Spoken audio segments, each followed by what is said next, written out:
আসসালামু আলাইকুম ওয়া রাহমাতুল্লাহি ওয়া বারাকাতুহু।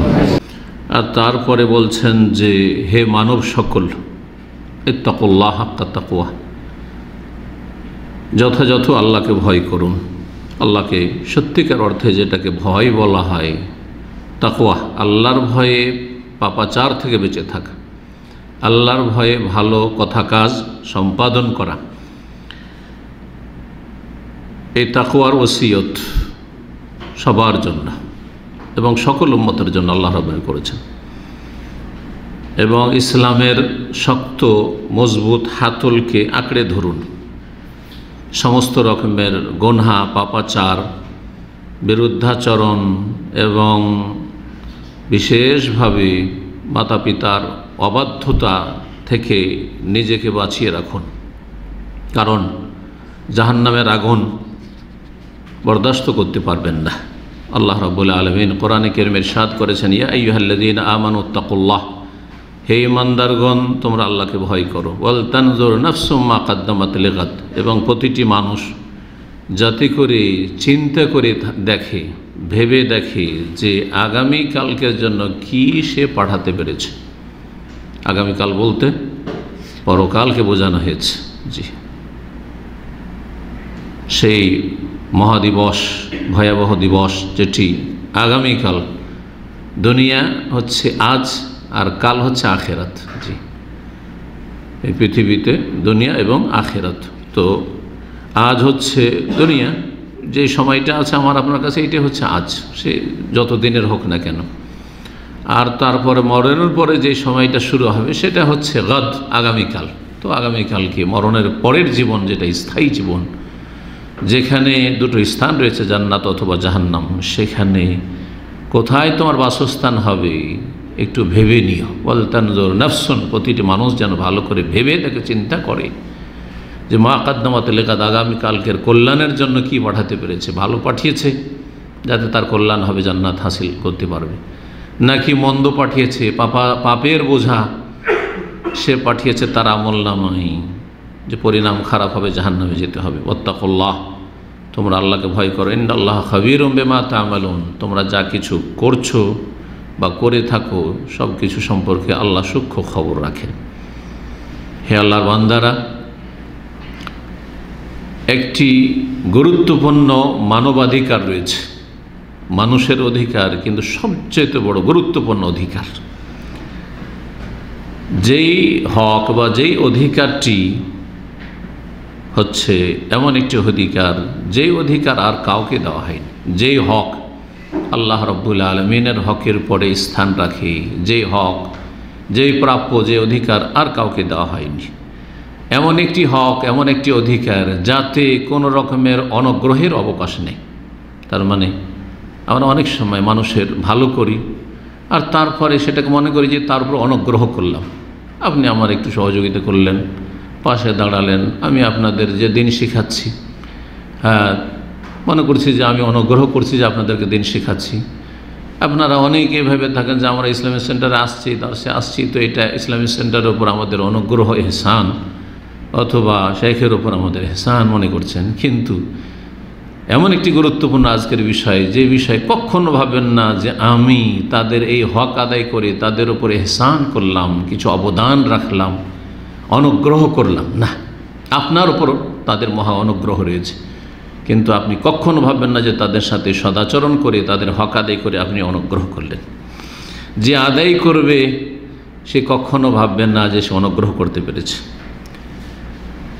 আর যেই ব্যক্তি এই বিষয়ে শিথিলতা অবলম্বন করবে অথবা অবহেলা করবে, সেই ব্যক্তি তিরস্কার থেকে এবং মন্দ পরিণাম থেকে মুক্ত না।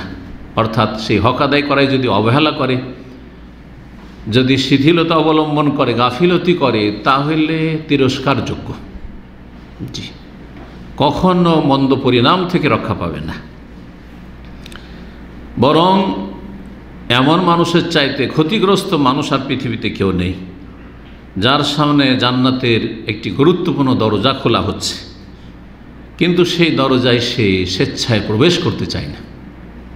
জান্নাতের দরজা যদি আপনার সামনে, আমার সামনে খোলা হয়, আর তারপর সেই দরজায় কেউ যদি প্রবেশ করতে ইচ্ছুক না হয়, তাহলে তার মতো ক্ষতিগ্রস্ত আর হতভাগা বদনসিব আর কি হইতে পারে। এই জান্নাতের দরজার সামনে উন্মুক্ত, কিন্তু সেখানে গিয়ে থমকে দাঁড়িয়ে যায়, বরং পিঠ ফিরিয়ে দেয়, আর তারপরে যাতে রয়েছে তার ইহকাল পরকালের সার্বিক কল্যাণ, সেই কল্যাণের দ্বারে, কল্যাণের দরজায় প্রবেশ করতে সে অস্বীকার করে, চাই না যে এই কল্যাণের দরজা, অথচ তার ইহকালের কল্যাণ রয়েছে, পরকালের কল্যাণ রয়েছে। আর সেই বিষয়বস্তুটি হচ্ছে বিরুল ওয়ালিদাইন, পিতামাতার সাথে বা মাতা পিতার সাথে সদাচরণ করা। আজকে আমার বিষয়বস্তুর যে গ্রুপে এলান হয়েছে তাতে আমি লিখে পাঠিয়েছি যে ভাই পোস্ট করে মাতা পিতা, তো আমাকে এসে বলছেন যে আমি এতদিন দেখতাম যে সবাই লিখত পিতা মাতা, কিন্তু আজকে আপনি লিখেছেন মাতা পিতা। বলছি আমি ইচ্ছা করে লিখেছি। যারা পিতা মাতা লিখেছে সেখানে একটি যুক্তি আছে, আর যারা মাতা পিতা মায়ের নাম আগে লিখেছে, মায়ের কথা আগে লিখেছে, তাতেও যুক্তি আছে। জি, সবসময় পিতা মাতা না লিখে মাঝে মাঝে মাতা পিতাও লিখেন। জি হ্যাঁ, পিতা মাতা যদি লিখেন তো যুক্তি আছে যে পিতার বাপের মায়ের তুলনায় মর্যাদা বেশি, মর্যাদার দিক থেকে, নেতৃত্বর দিক থেকে, অভিভাবকত্বের দিক থেকে পিতার মর্যাদা বাবার মর্যাদা মায়ের চেয়ে বেশি, সম্মানের দিক থেকে, এদিক থেকে। কিন্তু আর একটা দিক হচ্ছে যে মায়ের অধিকার, হক বেশি, মায়ের হক বাপের তুলনায় বেশি, এবং মায়ের এহসান, মায়ের অনুগ্রহ, মায়ের অবদান বাপের তুলনায় বেশি। মায়ের হক বাপের তুলনায় কেন বেশি হলো? এই জন্য বেশি হলো যে মায়ের এহসান বেশি রয়েছে আপনার সাথে, মায়ের অবদান বেশি রয়েছে, মায়ের অনুগ্রহ বেশি রয়েছে। মা যেই কষ্টগুলি করেছে এবং যেই স্তরগুলি পার করে আপনাকে পৃথিবীতে এইভাবে, যেইভাবে এখন আপনি আছেন, আমি আছি, সেখানে পৌঁছার মতো যোগ্য করে দিয়েছে। আর এই ক্ষেত্রে বাবা মা উভয়ের অবদান এহসান রয়েছে, কিন্তু বাবার তুলনায় মায়ের কষ্ট, মেহনত, পরিশ্রম, যত্ন ইত্যাদি অনেক অনেক বেশি। যেগুলি বলতে গেলে ওখানেই শেষ হয়ে যাবে। তো আসল বিষয়ে আমরা সংক্ষেপে ইঙ্গিত করে দিয়েই চলে যায়। আর আপনারা সবাই জ্ঞানীগুণী মানুষ, প্রতিটি মানুষ দুনিয়া যথেষ্ট বোঝেন, সুতরাং দিনকেও যথেষ্ট বোঝার চেষ্টা করবেন, নিজের অধিকারটা যথেষ্ট বোঝেন যে আমি কতটা মানুষের কাছ থেকে পাই, সুতরাং পরের অধিকারটাও ওইভাবে ভালো করে বোঝার চেষ্টা করবেন। এই কথাটি মনে রাখবেন। আমরা প্রত্যেকে বুঝি যে আমি আপনার কাছ থেকে কতটা পাওয়ার যোগ্য, সেই সম্মান হোক অথবা আচার আচরণ হোক, সবাই কিন্তু জানি, ঠিক না? যে ছেলের বাবা হয়েছেন, মেয়ের বাবা হয়েছেন, আপনার ছেলে মেয়েরা কেমন আচরণ করে এটা ভালো করে বুঝছেন। এটা ভালো করে বুঝছেন, তো আপনার তার আগে বোঝা উচিত যে আমার আব্বা আম্মা আমার কাছ থেকে কতটা পাওনা পাবে, কতটা তাদের হক রয়েছে। এইভাবেই তো বিষয়বস্তু হচ্ছে পিতামাতার সাথে বা মাতা পিতার সাথে সদাচরণ বা তাদের হক। এটি হচ্ছে জান্নাতের অন্যতম দরজা। যেই জান্নাতের দরজা কার জন্য খোলা আছে, কার জন্য উন্মুক্ত? যেই ব্যক্তি মাতা পিতার সাথে এহসান করবে, অবিল ওয়ালিদাইন এহসান।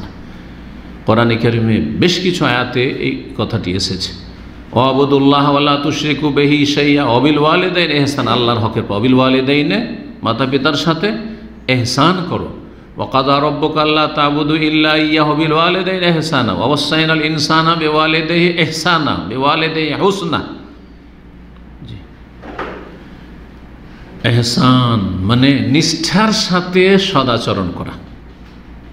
এহসান মানে শুধু বাহ্যিক নয়, নিষ্ঠার সাথে, আন্তরিকতার সাথে, মনে প্রাণে সব কিছুতেই কি করা? এহসান করা, সদাচরণ করা, যাতে থাকবে ইখলাস। এজন্য এহসানের অর্থ কখনো কখনো ইখলাসও করা হয়, কারণ নিষ্ঠা ছাড়া, ইখলাস ছাড়া, ভেজাল মুক্ততা ছাড়া এহসান হতে পারে না। জি, লৌকিকতা হইতে পারে। এবং দুনিয়াতে যতদিন পিতামাতার সাথে আছেন ততদিন তাদের সাথে সদাচরণের সাথে চলাফেরা করবেন এবং তাদের জন্য যা কিছু ব্যয় করার প্রয়োজন ব্যয় করবেন। তাদের সামনে আপনি বিনয়ী হবেন, নমনীয় হবেন এবং দয়া মায়া যখন বার্ধক্যে চলে যাবে তখন দয়া মায়ার ডানা তাদের জন্য ঝুঁকিয়ে দেবে, যেমন আল্লাহ রাব্বুল আলামিন নির্দেশ দিয়েছেন। পিতামাতা হচ্ছে ছেলে মেয়েদের জন্য দুনিয়াতে সূর্য এবং চন্দ্রের মতো, সূর্য এবং চন্দ্রের মতো। বলতে পারবেন যে সূর্যের দরকার আছে কিন্তু চন্দ্রের দরকার নেই, বলতে পারবেন। বা চাঁদের প্রয়োজন আছে কিন্তু সূর্যতে খুব কষ্ট লাগে, সূর্যের তাপে কি লাগে, কষ্ট, গরম লাগে, কষ্ট লাগে চলাফেরা করতে, শুধু দরকার নেই নাকি।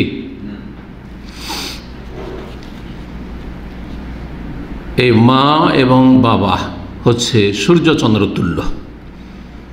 তাদের মাধ্যমে আপনার রাস্তাকে আলোকিত করবেন জীবনের, এবং আপনার রাস্তা চলার ক্ষেত্রে যে আপনার যে আশঙ্কাগুলি রয়েছে, যে ভয় ভীতি রয়েছে, যে কী জানি কোনখানে কি আছে বিপদ আপদ, সেগুলি আপনি দূর করবেন এবং তাদের সাথে জীবনযাপনে আপনি শান্তি লাভ করবেন। যেমন ইউসুফ আলাইহিস সালাম তার বাবাকে স্বপ্ন দেখার পরে বলেছিল, ইয়া আবাতে, হে সম্মানিত আব্বা, ইন্নী রাআইতু আহাদা আশারা কাওকাবা, আমি 11টি তারকাকে দেখলাম, ওয়াশ-শামসা ওয়াল কামার, এবং সূর্য এবং চন্দ্রকে দেখলাম, রাআইতুহুম, তাদের সকলকে দেখলাম, সবগুলিকে দেখলাম, লি সাজিদিন, আমার সামনে তারা ঝুঁকে পড়েছে, অবনত হয়েছে। বাপ হচ্ছে সূর্যের মতো। কেন সূর্যের সাথে কেন বাপকে তুলনা করা হয়েছে? কারণ বাপ কি করে, কষ্ট করে, কষ্ট, মেহনত, পরিশ্রম করে, মাথার ঘাম পায়ে ঝরিয়ে আপনার আমার জন্য তারা কি করেছে, রুজি রোজগার করেছে দিনে। তার রুজি রোজগার কখন করতে হয়? দিনে করেছে, আর দিনে সূর্য দেখা যায়, এদিক থেকেও মিল আছে। আর সূর্য চলাফেরা করতে কষ্ট হয়, আর পিতামাতা বাইরে, মানে পিতামাতার মধ্যে পিতা বাবা বাইরে বড় কষ্ট করে পরিশ্রম করে ঘাম ঝরিয়ে রুজি রোজগার করেছে। আর মা হচ্ছে চন্দ্রের মতো, কারণ চন্দ্র রাতে সাধারণত আলো দিয়ে থাকে। জি, রাতে, দিনে দেখা গেল তাতে আলো থাকে না, কিন্তু রাত্রে আলো থাকে তাতে। কি জন্য? কারণ অধিকাংশ কষ্টকর কাজগুলি রাত্রে সম্পাদন করে মা, তখন আর বাপ আপনার সাথে সাধারণত সময় দিতে পারে না। সারা দিন ক্লান্ত এসছে, মেহনত পরিশ্রম করে এসছে, তার বিশ্রাম প্রয়োজন, ঘুমের প্রয়োজন, ঘুমিয়ে গেল। তো সারা রাত বাচ্চা জেগে আছে, ঘুমাচ্ছে না, রাত্রে কতবার পেশাব করে দিচ্ছে, কতবার পায়খানা করে দিচ্ছে, রাতে কতবার কান্না করে উঠছে, রাত্রে কতবার তার দুধের প্রয়োজন রয়েছে, কত কিসের প্রয়োজন রয়েছে। সুবহানাল্লাহ, সব কিছুতে মা সারা রাত ধরে আপনার সাথে আছে, রাত্রি জাগরণের ক্ষেত্রে এবং রাতে মায়া মমতার ক্ষেত্রে, আদর স্নেহের ক্ষেত্রে। সেই জন্য মাকে চাঁদের সাথে তুলনা করা হয়েছে।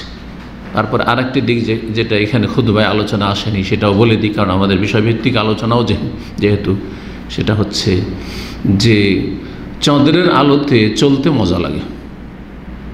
চন্দ্রের আলোতে কেউ বলে না যে চাঁদনির রাতে, পূর্ণিমার রাত সবচেয়ে ভালো চাঁদনির রাত, তাই না?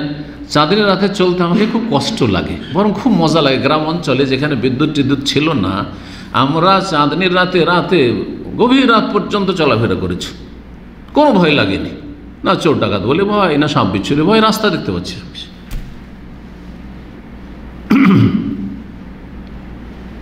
তো মা যে আদর স্নেহ করে তাতে শাসন কম থাকে, হ্যাঁ, ধমক চমক কম থাকে, তাদের ভয়ভীত, মায়ের ধমক চমকের ভয়ও কম থাকে। মারধর বা কেউ অপরাধ করে দিলে মা যে এই করবে সেই করবে, এই ভয়টা খুব কম থাকে ছেলে মেয়েদের। পক্ষান্তর বাপের শাসন বলে ভয় আছে। বাপের একটা ছেলে মেয়েদের উপর আলাদা একটা প্রভাব আছে। যদি বাপের মতো বাপ হয়, তাহলে বাপকে যে ভয় করে মাকে কোনো ছেলে মেয়ে ভয় করে না। এটা পরীক্ষিত জিনিস, আপনাদের জানা আছে। বাপ অনেক সময় এমন শাসন করে যেটা ছেলে মেয়েদের জন্য অপ্রীতিকর, কষ্ট লাগে না? মন খারাপ বাপের ওপর, মেরে দিয়েছে বাপে, হ্যাঁ, অপমান করেছে, ইত্যাদি ইত্যাদি, শাসন করেছে, এই করেছে, খুব কড়াকড়ি করছে, কিন্তু কার জন্য করছে? যেমন সূর্যে চলতে বড়ই কষ্ট লাগছে, ঘামে 12টা বেজে যাচ্ছে, আর রৌদ্র বরদাস্ত করতে পারছি না, কিন্তু এই রৌদ্র যে কত বড় নিয়ামত গরম দেশে থেকে বুঝতে পারবেন না। যদি কিছুদিন থেকে আসতেন ঠান্ডার দেশগুলিতে, ইউরোপে, আমেরিকা, কানাডায় বা আপনার রাশিয়ায়, হ্যাঁ, উত্তর দিকে পশ্চিম দিকে পৃথিবীর, তাহলে বুঝতে পারতেন যে সূর্যের তাপ যে কত বড় নিয়ামত, রৌদ্র যে কত বড় নিয়ামত আল্লাহ রাব্বুল আলামিন। অধিকাংশ মানুষ যারা ইউরোপ, আমেরিকা, কানাডা এসব দেশে, ঠান্ডা দেশে বাস করে, তাদের ভিটামিন ডি নিতে হয়, কারণ সূর্যের তাপ 6 মাস পায় না। আর যেই দিনগুলো তো সূর্য পায় ওই তাপে তাদের কিছুই হয় না, ভিটামিন ডিও হয় না। ভিটামিন ডি তৈরি হয় সূর্যের তাপে, যার ফলে অধিকাংশ সেখানকার নারীদেরকে কি করতে হয়? ভিটামিন ডি নিতে হয়।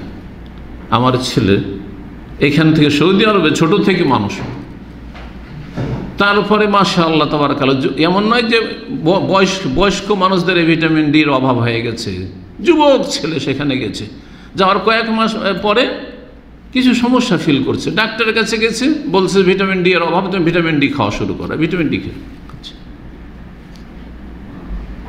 চিন্তা করতে পেরেছেন? তাহলে এই যে সূর্যের তাপ যে কত বড় নিয়ামত, এটা আপনাদের বোঝানোর জন্য শুধু এই কথাটি বললাম। এইরকমই বাবার ছায়ার যে কত বড় গুরুত্ব, আর কত বড় যে এটি নিয়ামত, আর কত যে প্রয়োজন, এটা বাবা যখন দুনিয়া থেকে চলে যাবে, অথবা আপনি আলহামদুলিল্লাহ ভালো কাজকর্ম পেয়ে গেছেন, আর খুব উচ্চশিক্ষিত হয়ে গেছেন, প্রভাবশালী হয়ে গেছেন, আর বাবা বুড়ো হয়ে গেছে, এখন আর বাবা মনে হচ্ছে ওই খেজুরের চুষা আঁটির মতো হয়ে গেছে আপনার কাছে। আপনি যেহেতু অসৎ চরিত্রের, সেই জন্য সেই বাবাকে মনে করছেন এটা একটা চুষা আঁটি, বিচি, খেজুরের বিচি, আর চুষার পরে ও তো কিছুই নেই, আর রাখবো কি মুখে, ফেলি। এইরকম অধিকাংশ লোকেরা মনে করে থাকেন। না, কখনো মনে করবেন না।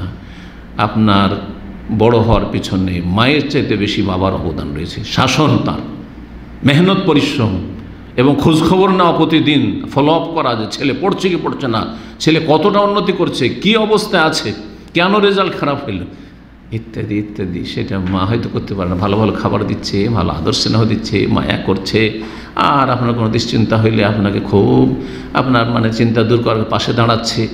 এই বহু দিক রয়েছে। বড় হওয়ার পরও মায়ের এহসান অনেক দিক থেকে রয়েছে, কিন্তু বাপ যে কাজগুলি করে সেগুলি মায়ের দ্বারা সম্ভব হয়নি। তো বাপ কাজ করে সূর্যের মতো, আর মা কাজ করে চন্দ্রের মতো। এই জন্য ইউসুফ আলাইহিস সালাম স্বপ্নে কি বলছেন? অশামস ওয়াল কামার, সূর্য দেখছে চন্দ্র। কি তাবির ছিল? বাপ মা। সূর্য চন্দ্র বলতে বাপ মার 11 তারকা, 11 ভাই। জি,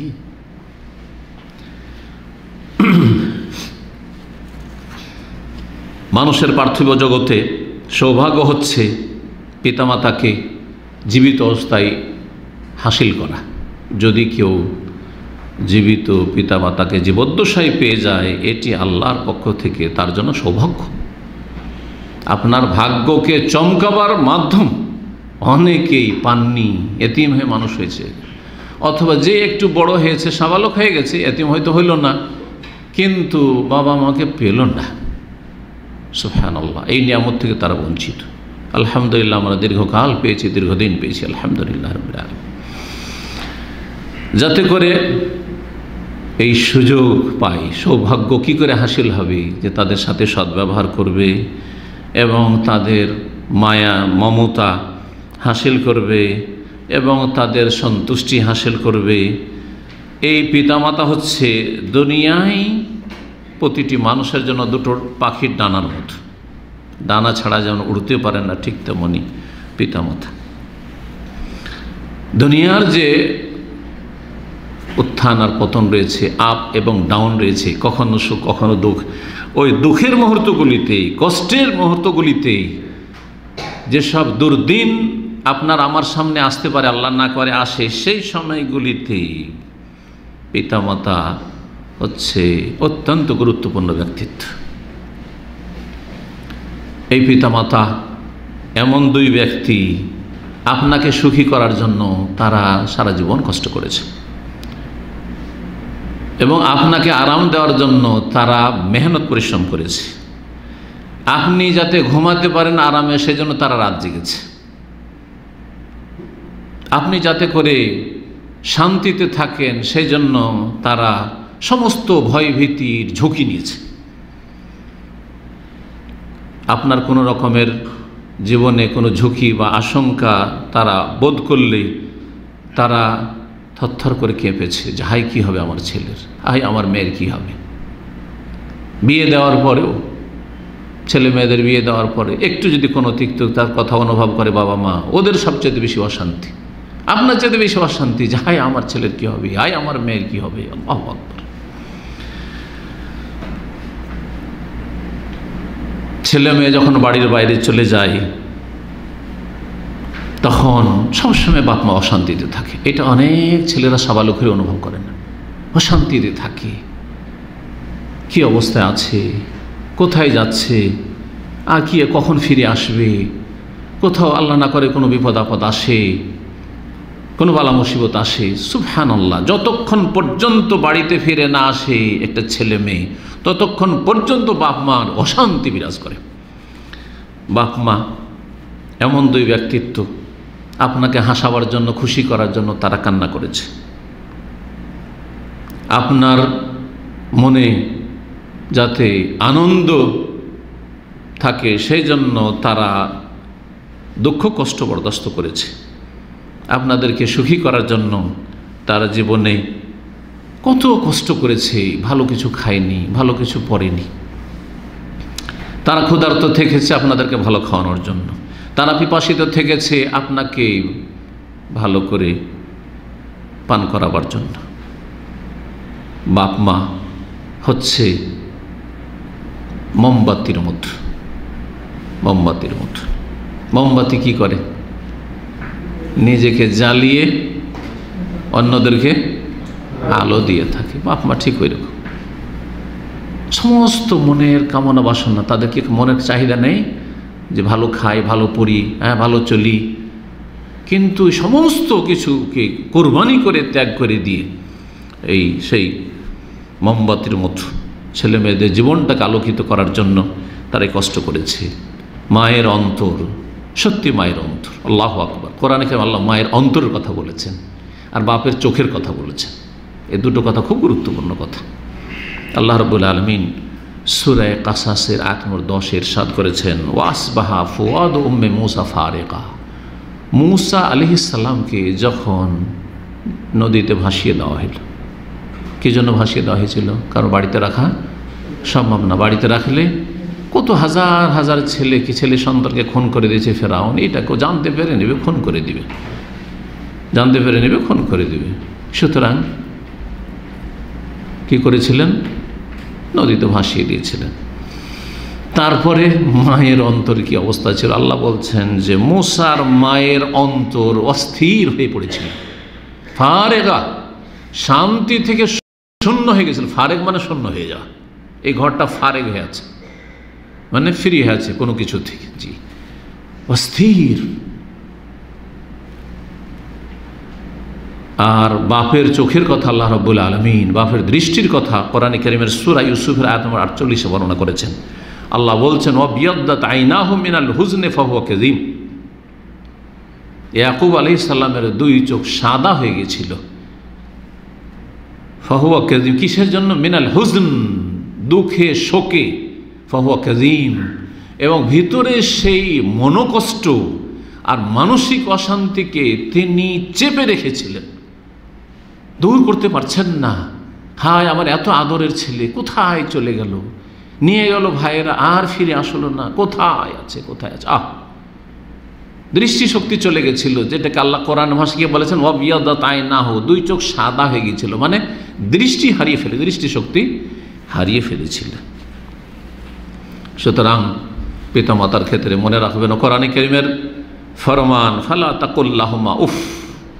পিতামাতাকে কখনো ওহ শব্দটি বলিও না, আহ শব্দটি বলিও না, হে কি এসব ভাষা বলে থাকে অনেকে, মনে করে কিছুই না। কি বলছেন আপনি? আউযুবিল্লাহ। এগুলোকে অনেকে কিছুই মনে করে না। একটু সিয়ানা হইলে, একটু পড়াশোনা হইলে, আর একটু স্বাবলম্বী হইলে মানে বাপ মা এখন কি, ও আগের যুগের মানুষ, কি বুঝে। কিন্তু তাদের যে দীর্ঘ 50-60 বছরের যে এক্সপিরিয়েন্স, অভিজ্ঞতা, যে অভিজ্ঞতা থেকে তোমাকে গাইড করছে, দিক নির্দেশনা দিচ্ছে, ওটা তোমার কাছে কোথায়? যত বড় তুমি ডিগ্রি হোল্ডার হয়ে যাও না কেন, প্রফেসর হয়ে যাও, আর তুমি ডক্টর হয়ে যাও, আর পিএইচডি করো, আর তুমি যা কিছু হও না কেন, বৈজ্ঞানিক হয়ে যাও, কিন্তু তোমার কাছে তো সেই অভিজ্ঞতা নেই, বাস্তব অভিজ্ঞতা, যার অনেক মূল্য রয়েছে। আল্লাহ বলছেন উহ শব্দটিও বলিও না। ওয়ালা তানহারহুমা, তাদেরকে কড়া ভাষায় ধমক দিয়ে কথা বলিও না। ওয়াখফিদ লাহুমা জানাহাজুল, বিনয়ের ডানাকে তাদের জন্য ঝুঁকিয়ে দিও, মিনার রাহমা, দয়ায় এবং মায়ায়। যখন বাপ মা বার্ধক্যে চলে যায় তখন তাদের উপর দয়া এবং মায়ার প্রয়োজন রয়েছে। যেমন আমার আপনার যখন শৈশব ছিল, বাল্যজীবন ছিল, তখন আমাদের উপর দয়া মায়ার প্রয়োজন ছিল, এখনও আছে, কিন্তু তখন আরও বেশি ছিল, না হলে আমাদের এগিয়ে যাওয়া অসম্ভব ছিল। এবং তাদের জন্য সবসময় দোয়া করতে থাকি, ওয়াকুর রব্বির হামহুমা কামা রাব্বায়ানি সাগীরা। আর বলো হে মুসলিম, হে মানুষ, রব্বির হামহুমা, হে আমার প্রতিপালক, এর হামহুমা, পিতা মাতার ওপর তুমি দয়া করো, কামা রাব্বায়ানি সাগীরা, যেমন বড়ই মায়া মমতার সাথে আমার শৈশবে বাল্য জীবনে আমার তরবিয়ত প্রতিপালন করেছে। কত সৌভাগ্য সেই ব্যক্তির, যেই ব্যক্তির পিতামাতা ইন্তেকাল করে অথবা তাদের একজন ইন্তেকাল করে, সন্তুষ্ট হয়ে, যখন বাপ মারা গেছে ছেলে মেয়ের উপর সন্তুষ্ট, মা মারা গিয়েছে ছেলে মেয়ের উপর সন্তুষ্ট, কত না ভাগ্যবান সেই ব্যক্তি, জান্নাত। জি, কত সুন্দর একটি হাদিস এই মর্মে ইয়াস বিন মুআবিয়া রাদিয়াল্লাহু তাআলা আনহু থেকে বর্ণিত, আন্নাহুল্লাম্মা মাতাত উম্মুহু, তার আম্মা যখন ইন্তেকাল করেন, বাকা আলিহা বুকান শাদীদা, তখন প্রচণ্ড কান্না কেঁদেছিলেন, খুব কেঁদেছিলেন, মায়ের ইন্তেকাল খুব কেঁদেছিলেন।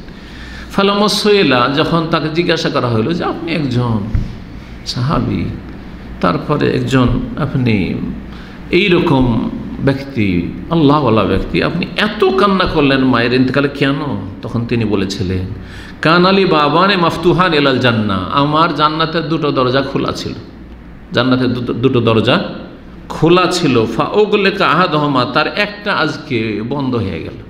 মা ইন্তেকাল করলেন, বাবা এখনো বেঁচে আছেন, দুটো দরজা, একটা দরজা আমার বন্ধ হয়ে গেল। আল্লাহু আকবার। কত হতভাগা সেই ব্যক্তি, যেই ব্যক্তির পিতামাতা উভয় মারা গেল, অথবা তাদের একজন মারা গেল, পিতামাতা মারা গেল, অথবা ছেলে মেয়ে মারা গেল পিতামাতার আগে, অসন্তুষ্ট হয়ে। যখন ছেলে মারা যাচ্ছে, মেয়ে মারা যাচ্ছে, বাপ মা অসন্তুষ্ট, অথবা বাপ মা মারা যাচ্ছে, তখন তারা ছেলে মেয়েদের পর অসন্তুষ্ট। সে কত হতভাগা, কত ক্ষতিগ্রস্ত, কত বড় পথভ্রষ্ট সে, এবং তার জন্য আল্লাহর রহমত থেকে দূর হওয়া ছাড়া কোনো কিছু নেই। রহমত, আল্লাহর রহমত থেকে সে দূর। আল্লাহ রাব্বুল আলামিন পিতামাতার সাথে এহসান, সদাচরণকে তার এবাদতের সাথে একসাথে মিলিয়ে বর্ণনা করেছেন, আল্লাহর এবাদতের সাথে একসাথে বর্ণনা করেছেন। কত গুরুত্বপূর্ণ বিষয়টি মহান আল্লাহ ইরশাদ করেছেন সূরা নিসাতে, ওয়াবুদুল্লাহ ওয়ালা তুশরিকু বিহি শাইআ, আল্লাহর ইবাদত করো এবং তার সাথে কোনো কিছুকে শরীক করিও না। ওয়াবিল ওয়ালিদাইনি ইহসানা, মাতা পিতার সাথে এহসান করো, সদাচরণ করো। যেমন এহসানকে একসাথে ইবাদতের সাথে মিলিয়ে বর্ণনা করেছেন, তেমনি আল্লাহর শুকরিয়ার সাথে মাতা পিতার শুকরিয়াকে আল্লাহ মিলিয়ে বর্ণনা করেছেন। মহান আল্লাহ সূরা লুকমান ইরশাদ করেছেন, আনিশকুরলি ওয়ালি ওয়ালিদাইক, আমার শুকরিয়া আদায় করো এবং তোমার পিতা মাতার শুকরিয়া আদায় করো। আল্লাহ শুকরিয়ার সাথে মাতা পিতার শুকরিয়ার কথা বলেছেন। আল্লাহ রাব্বুল আলামিন সৃষ্টিকর্তা, আমার এবং আপনাদের ভাগ্যে লিখে রেখেছেন, কিন্তু যেটা ভাগ্যে লেখা আছে সেখান পর্যন্ত পৌঁছার জন্য ওসিলা হচ্ছে মাতা পিতা। আমি মাঝে মাঝে আমার ছেলেদেরকে বলি যে আমরা 9 ভাইয়ের বাপের বড় ছেলে আমি, আর আমার দেশে যাদের জমি জায়গা আছে, ঘর গৃহস্থী করে বা গ্রাম অঞ্চলে বাস করে, তারা বড় ছেলেকে সাধারণত পড়ায় না, তাকে অল্প স্বল্প কিছু পড়িয়ে ঘর গৃহস্থিতে লাগিয়ে দেয় যে দেখাশোনা, সংসারটা দেখাশোনা কর। তো তোমাদের ওপর তোমার দাদার অনেক বড় এহসান আছে যে বড় ছেলেকে সবচেয়ে বেশি পড়ার সুযোগ দিয়েছে। সবাইকে সুযোগ দিয়েছে পরে, কিন্তু কেউ এগিয়ে যেতে পেরেছে, কেউ কম এগিয়ে তো পেরেছে, সেটা আল্লাহর ফয়সালা। কিন্তু আলহামদুলিল্লাহ আমাদের পরিবারে 9 ভাই প্রত্যেককে মাদ্রাসায় ভর্তি করা হয়েছে এবং প্রত্যেককে আলেম করার প্রাণ চেষ্টা করা হয়েছে এবং 9 জনের 8 জনই মাদ্রাসা ফারেগ আলেম হয়েছে। একজন সবচেয়ে ছোট 9 নম্বর, তাকে কতবার মাদ্রাসায় আমি রেখে এসেছি, কারণ তখন তো আমি আবার দায়িত্বশীল হয়ে গেলাম। তো কতবার রেখে এসছে আর কতবার যে পালিয়ে এসছে। বাড়িতে এসে যখন আশ্রয় হয়নি, কখনও খালার বাড়ি গিয়ে আশ্রয় নিয়েছে, প্রথম মামার বাড়ি আশ্রয় নিত, তখন তো ধরে নিয়ে চলে আসতাম, জানতাম যে মামাদের বাড়ি গেছে, যেহেতু এই তো জেনে গেছে যে বাড়িতে না আসলে কোথাও মাদ্রাসায় নেই, বাড়িতে নেই তো মামাদের বাড়িতে, তখন কখনো খালার বাড়ি পালিয়ে যায়, কখনো ফুফুর বাড়ি পালিয়ে যায়, কখন এইরকম করে তকদির ছিল না আলেম হওয়া। তারপরে জানলেন না কিছু লেখাপড়া করেছে, কিন্তু হক আদায় করেছে সমস্ত ছেলেদেরকে আলহামদুলিল্লাহ। আমরা ভাই ছিলাম, ছেলেদেরকে আলেম বানাবার জন্য আপনার চেষ্টা করেছে। 3 জন মদিনা ফারেক হয়েছে আলহামদুলিল্লাহ। এই 9 ভাইয়ের মধ্যে 3 জন মদিনা ফারেক হয়েছে আলহামদুলিল্লাহ। আমি হাদিস থেকে, আর একজন দাওয়া থেকে, আর 3 নম্বর শরিয়া থেকে। জি আলহামদুলিল্লাহ রাব্বিল আলামিন। তো আমি যেটা বলি সেটা হচ্ছে যে আমার উপর আমার পিতামাতার বেশি এহসান যে আমি বড়, তারপর আমাকে পড়ার খুব সুযোগ দিয়েছে আলহামদুলিল্লাহ রাব্বিল আলামিন। এবং আমি স্কুলে, গোটা স্কুলে ফার্স্ট হইতাম প্রাইমারিতে। গোটা গ্রামের লোক স্কুলের পক্ষে স্কুলে পড়াবে, আমার মামারা 3 জন সবাই স্কুলে পড়াবে। আমার বাবার সাথে তর্ক, একবার ঝগড়া, না স্কুলে পড়াবে, একে ডাক্তার ইঞ্জিনিয়ার বানাবো। বয়স তো ছোট তখন, 10 বছর 11 বছর বয়স। স্কুল ছেড়ে যেই দিন মাদ্রাসায় গিয়েছি, তার আগে মাদ্রাসার বেশ কিছু কিতাব পড়েও নিয়েছিলাম, মাদ্রাসার অনেকটা পড়া ছিল, মানে উর্দু ফার্সি পর্যন্ত পৌঁছে গেছি কোরআন টোরআন পড়ে প্রাইমারির সাথে সাথে। তো মাদ্রাসায় যেদিন পাঠাবে, গোটা রাস্তা কাঁদতে কাঁদতে গেছিলাম, মনটা খারাপ। জি আমার বড় চাচা খুব শিক্ষিত, একজন ভালো ডাক্তার, এবং দেওবন্দ থেকে পড়া, এক সময় দেওবন্দে আহলে হাদিস ছেলে জানার পরে যে সব ছাত্রদেরকে বের করা হয়েছিল আহলে হাদিসের হওয়ার অপরাধে, তাদের একজন আমার বড় চাচা।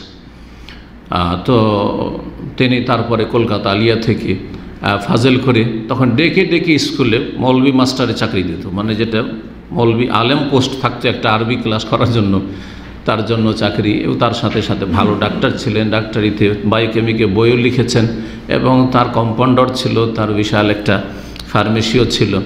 তো তিনি মাদ্রাসায় কিছু পড়লেও আমার আব্বার চাইতে শিক্ষিত হইল, তিনি দুনিয়ামুখী ছিলেন, আল্লাহ তাকে মাফ করে দেন, গুনাহ খাতা এবং ভালোগুলি কবুল করেন। তিনি আমাকে ডাক্তার ইঞ্জিনিয়ার বানাবেন, সব খরচ তোমার দেব, তুমি যে স্কুলে ভর্তি হও। মাদ্রাসায় অনেকটা তখন পড়া হয়ে গেছে, আমি তখন আবু দাউদ নাসাই শুরু করে দিয়েছি, তিরমিজি পড়া হয়ে গেছে। মনটা খারাপ, তখন বুঝতে শিখে নিয়েছি যে না, আর মাদ্রাসা ছাড়বো না। তারপরে ফিরে আসলাম, আর তারপরে চাচার বাড়ি যাইনি। ওই জন্য যাইনি শুধু, চাচা অনেক দূরে থাকতেন, যেহেতু চাকরি করতেন, ওখানে বাড়ি করেছিলেন, আর যাইনি, কারণ গেলে আবার বলবো যে স্কুলে ভর্তি হয়, তা যাবো না।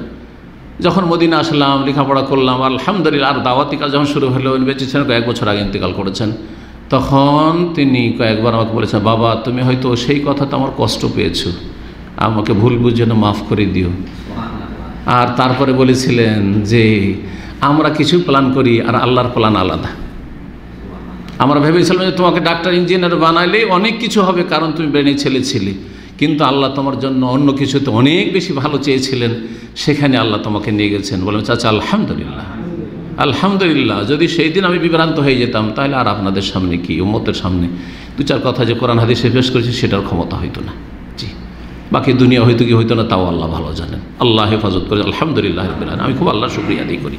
যাই হোক, এই বিষয়গুলি এজন্য বললাম যে সবসময় আল্লাহমুখী হওয়ার চেষ্টা করবেন, ওতে আল্লাহ বরকত দেবেন, শান্তি দেবেন। পিতামাতার বড় ইহসান রয়েছে, আল্লাহ তাদেরকে মাফ করেন এবং জান্নাতে উচ্চ স্থান দান করেন, এবং আল্লাহ রাব্বুল আমাদের সকলকে মাতা পিতার সাথে জান্নাতে একসাথে যেন আল্লাহ রাখেন। আল্লাহর শুকরিয়ার সাথে মাতা পিতার শুকরিয়া আদায় করা আল্লাহ নির্দেশ দিয়েছেন। শুধু তাই নয়, বরং আল্লাহ রাব্বুল আলামিন এ কথাও কোরআনে কারীমে ইরশাদ করেছেন সূরা আহকাফে, যে মাতা পিতার সাথে সদ্ব্যবহার করলে আমল কবুল হবে, নেক আমল, এবং গুনাহ মাফ হবে। আমল কবুলের মাধ্যম হচ্ছে মাতা পিতার সাথে সদাচরণ করা। তাহলে বোঝা গেল যারা মাতা পিতার সাথে খারাপ আচরণ করে, মাতা পিতায় কষ্ট দেয়, তাদের নেক আমল কবুল হয় না, কাজে আসে না, নেক আমল অসার হয়ে যায়। এই মর্মে আয়াত পড়ে শোনাই। মহান আল্লাহ ইরশাদ করেছেন, ওয়াসাইনাল ইনসানা বিওয়ালিদাইহি ইহসানা, আমি মানব জাতিকে নির্দেশ দিয়েছি, ওসিয়ত করেছি যে মাতা পিতার সাথে যেন সদাচরণ করে। হামালাথু উম্মুহু, কারণ তার মা তাকে বহন করেছে নিজের পেটে, কুরহান, বড়ই কষ্ট করে, বড় কষ্ট করে। ওয়াদাথু কুরহা, এবং ভূমিষ্ঠ করেছে বড় কষ্ট করে। প্রসব বেদনা যে কি হয়েছে, আল্লাহু আকবার। একটা প্রথম শুধু একটি দীর্ঘ সময় ধরে প্রসব বেদনা হইতে দেখেছে, প্রথম একবার যে প্রসব বেদনা, সেটার মূল্য আপনি আজীবন যদি মাতা পিতার সেবা করেন তবু দিতে পারবেন না। সালাফগণ থেকে এই উক্তিটি বর্ণিত রয়েছে। একটা ব্যথা শুধু, একবার যে ব্যথাটা উঠেছে প্রথম, আল্লাহু আকবার। ওয়াহামলহু ওয়াফিসালহু, গর্ভধারণের সময় এবং স্তন্য দান করে স্তন্য ছাড়ানোর সময় হচ্ছে সালাসুনা শাহরা, 30 মাস। তার মধ্যে 2 বছর, অন্য আয়াতে যেহেতু 2 বছর কথা রয়েছে, ওয়ালিদাতু ইউরদিনা আওলাদাহুন্না হাওলাইনি কামিলাইন, পূর্ণ 2 বছর দুধ পান করাবে মায়েরা, তো 2 বছর দুধ পানের হক। আর সর্বনিম্ন হচ্ছে 6 মাস গর্ভধারণ, সেটা অধিকাংশ ক্ষেত্রে 8 মাস 9 মাস হয়ে থাকে, 10 মাস হইতে পারে, কিন্তু সর্বনিম্ন যদি 6 মাস হয় সেটাও হলে হতে পারে, তার নিচে নয়। সেই জন্য আল্লাহ এখানে 6 মাস আর 24 মাস 2 বছর, কত মাস হয়? 30 মাস এই আয়াতে আল্লাহ একসাথে বর্ণনা করেছেন। হাত্তা ইযা বালাগা আশুদ্দাহু, দুনিয়া ভূমিষ্ঠ হইল একজন ছেলে অথবা মেয়ে, তারপরে সে তার পূর্ণতায় উপনীত হইল, তার মানে সেটা হচ্ছে 40 বছর বয়স। লেখাপড়া করতে, দুনিয়ার অভিজ্ঞতা হাসিল করতে করতে 40 বছর বয়স হইল। ওয়াবালাগা আরবাঈনা সানা, প্রথম যৌবনে পদার্পণ করলো, তারপরে আরও জ্ঞান বুদ্ধি বাড়লো, বিদ্যা বুদ্ধি বাড়লো, তারপরে ওয়াবালাগা আরবাঈনা সানা, 40 বছর বয়সে পৌঁছিল। 40 বছর বয়সে পৌঁছলে মানুষের জ্ঞানের পূর্ণতা লাভ হয়। আর তারপরে কিছুদিন ওই রকমই থাকে, আর তারপরে বিভিন্ন মানুষ বিভিন্ন রকম অবস্থা হয়। কারো 40-এর পরে ডাউন হতে শুরু হয়ে যায়, কারো 40 থেকে 50 পর্যন্ত মোটামুটি ওই রকমই স্টেজে থাকে, আর তারপরে তখন মাইনাস হতে শুরু হয়, দুর্বলতা বিভিন্ন দিক থেকে চলে আসে সাধারণত। আল্লাহ এই জন্য 40 বছর বয়সটির কথা বলেছেন। কালা, তখন হুঁশ হয়। 40 বছর আগে অধিকাংশ ছেলে মেয়েদের অত হুঁশ হয় না, বাবা মায়ের হক সম্পর্কে অত বেশি সজাগ হতে পারে না। অল্প কিছু লোক আছে যারা হয়তো যৌবনকালেও মাশাআল্লাহ তাবারাকাল্লাহ, আল্লাহর খাস রহমত তাদের উপর, কিন্তু 40 বছর বয়স হলে তার ছেলেরা এখন বড় হইতে লেগেছে, তার মেয়েরা বড় হইতে লেগেছে, কত তাকে কষ্ট করতে হয়েছে ছেলে মেয়ে মানুষ করতে, আর তারপরে এই ছেলে মেয়েগুলোর জন্য কত তাকে টেনশন করতে হচ্ছে, কত চিন্তা করতে হচ্ছে, আর কত কি করতে হচ্ছে। এই অভিজ্ঞতাগুলির পরে তখন অনুভব করে হাড়ে হাড়ে যে আমার মা বাবা তাহলে আমার জন্য কত কি করেছে, সুবহানাল্লাহ। তাই আল্লাহ রাব্বুল বলছেন যে যখন 40 বছর বয়স উপনীত হয়, কালা, তখন এই দোয়া বিশেষ করে বলে একজন মুসলিম, যদি সত্যিকার অর্থে মোটামুটি মুসলিম হয়, রব্বে, হে আমার রব, আউজেনি, আমাকে শক্তি সামর্থ্য দান করো, তৌফিক দান করো, আন আশকরা নেমাতাকা, তোমার নিয়ামতে যাতে শুকরিয়া আদায় করতে পারি, আল্লাতি আনআমতা আলাইয়া, যে নিয়ামত আমার ওপর করেছো, ওয়ালা ওয়ালিদাইয়া, আমার মাতা পিতার ওপর যে অনুগ্রহ করেছে তার যেন শুকরিয়া আদায় করতে পারি। আপনার উপর যে নিয়ামত রয়েছে শুধু এটাই যথেষ্ট নয় আপনার এগিয়ে যাওয়ার জন্য, আপনার মা বাবার উপর যে নিয়ামত রয়েছে তার বড় একটা ভাগ আপনি পেয়েছেন।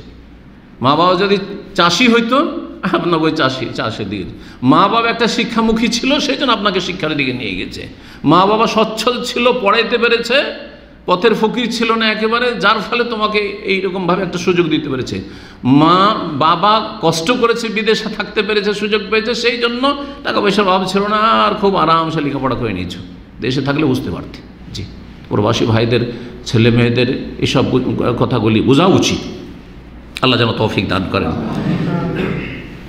ওয়ান আমালা সালেহান, আর যাতে ভালো আমল করতে পারি আল্লাহ তারদাহ, যেটা তুমি পছন্দ করো, যার উপর তুমি সন্তুষ্ট হয়ে যাও। আসলেহলি ফি যুররিয়াতি, আমার জন্য আমার সন্তান সন্ততিদেরকে সঠিক পথে পরিচালিত করো, সঠিক পথে পরিচালিত করো। ও আসলেহলি ফি যুররিয়াতি, আমি এই অংশটুকু শিখাই যাদের ছেলে মেয়ে হয়ে গেছে আর ছেলে মেয়ে হচ্ছে না, কিন্তু এগুলো ছেলে যাতে নেক হয়, সলে হয়, বেশি দোয়া করো। আসলেহলি ফি যুররিয়াতি, আল্লাহ ও আসলেহলি ফি যুররিয়াতি, আমার ছেলে মেয়েগুলিকে আল্লাহ ভালো বানিয়ে দাও, সলেহ নেক বানিয়ে দাও। ইন্নী তুবতু ইলাইক, আল্লাহ তোমার কাছে আমি তওবা করছি। ওয়া ইন্নী মিনাল মুসলিমিন, আমি মুসলিম, এ কথার আমি স্বীকৃতি দান করছি, ঘোষণা করছি। উলাইকাল্লাযীনা নাতাকাব্বালু আনহুম আহসানা মা আমিলু, আল্লাহ বলছেন এরাই যারা পিতা মাতার সাথে সদাচরণ করেছে তাদের ভালো আমলগুলি আমি কবুল করে থাকি। তাহলে বোঝার ভালো যদি আচরণ করেন বাপ মায়ের সাথে তাহলে ভালো আমল আল্লাহ কবুল করবেন। ভুল ভ্রান্তি যা আছে, পাপ টাপ আছে, আল্লাহ সুবহানাহু ওয়া তাজাওয়াজ আন সাইয়্যাতিহিম, তাদের যে ভুল ভ্রান্তিগুলি আছে, গুনাহগুলি, সেগুলিকে আমি উপেক্ষা করে থাকি, ক্ষমা করে থাকি। ফি আসহাবিল জান্নাহ, এবং তাদেরকে জান্নাতীদের অন্তর্ভুক্ত করে থাকি। ওয়াদা সিদক, এই হচ্ছে সত্য প্রতিশ্রুতি। আল্লাযী কানু ইউআদুন, যে প্রতিশ্রুতি তাদেরকে দেওয়া হয়েছে। ওমরে ফারুক রাদিয়াল্লাহু তাআলা আনহু ওয়াইস কারনী রাহমাতুল্লাহি আলাইহিকে বলেছিলেন, ওয়াইস কারনী তাবেঈ ছিলেন। সামি'তু রাসূলুল্লাহ, আমি রাসূলুল্লাহ সাল্লাল্লাহু আলাইহি ওয়াসাল্লামকে বলতে শুনেছি, ইয়াতি আলাইকা ওয়াইস বিন আমির, তোমাদের কাছে এক সময় ওয়াইস বিন আমির নামক এক ব্যক্তি আসবে, ইয়ামান থেকে, অন্য হাদিস রয়েছে ইয়ামান থেকে আসবে।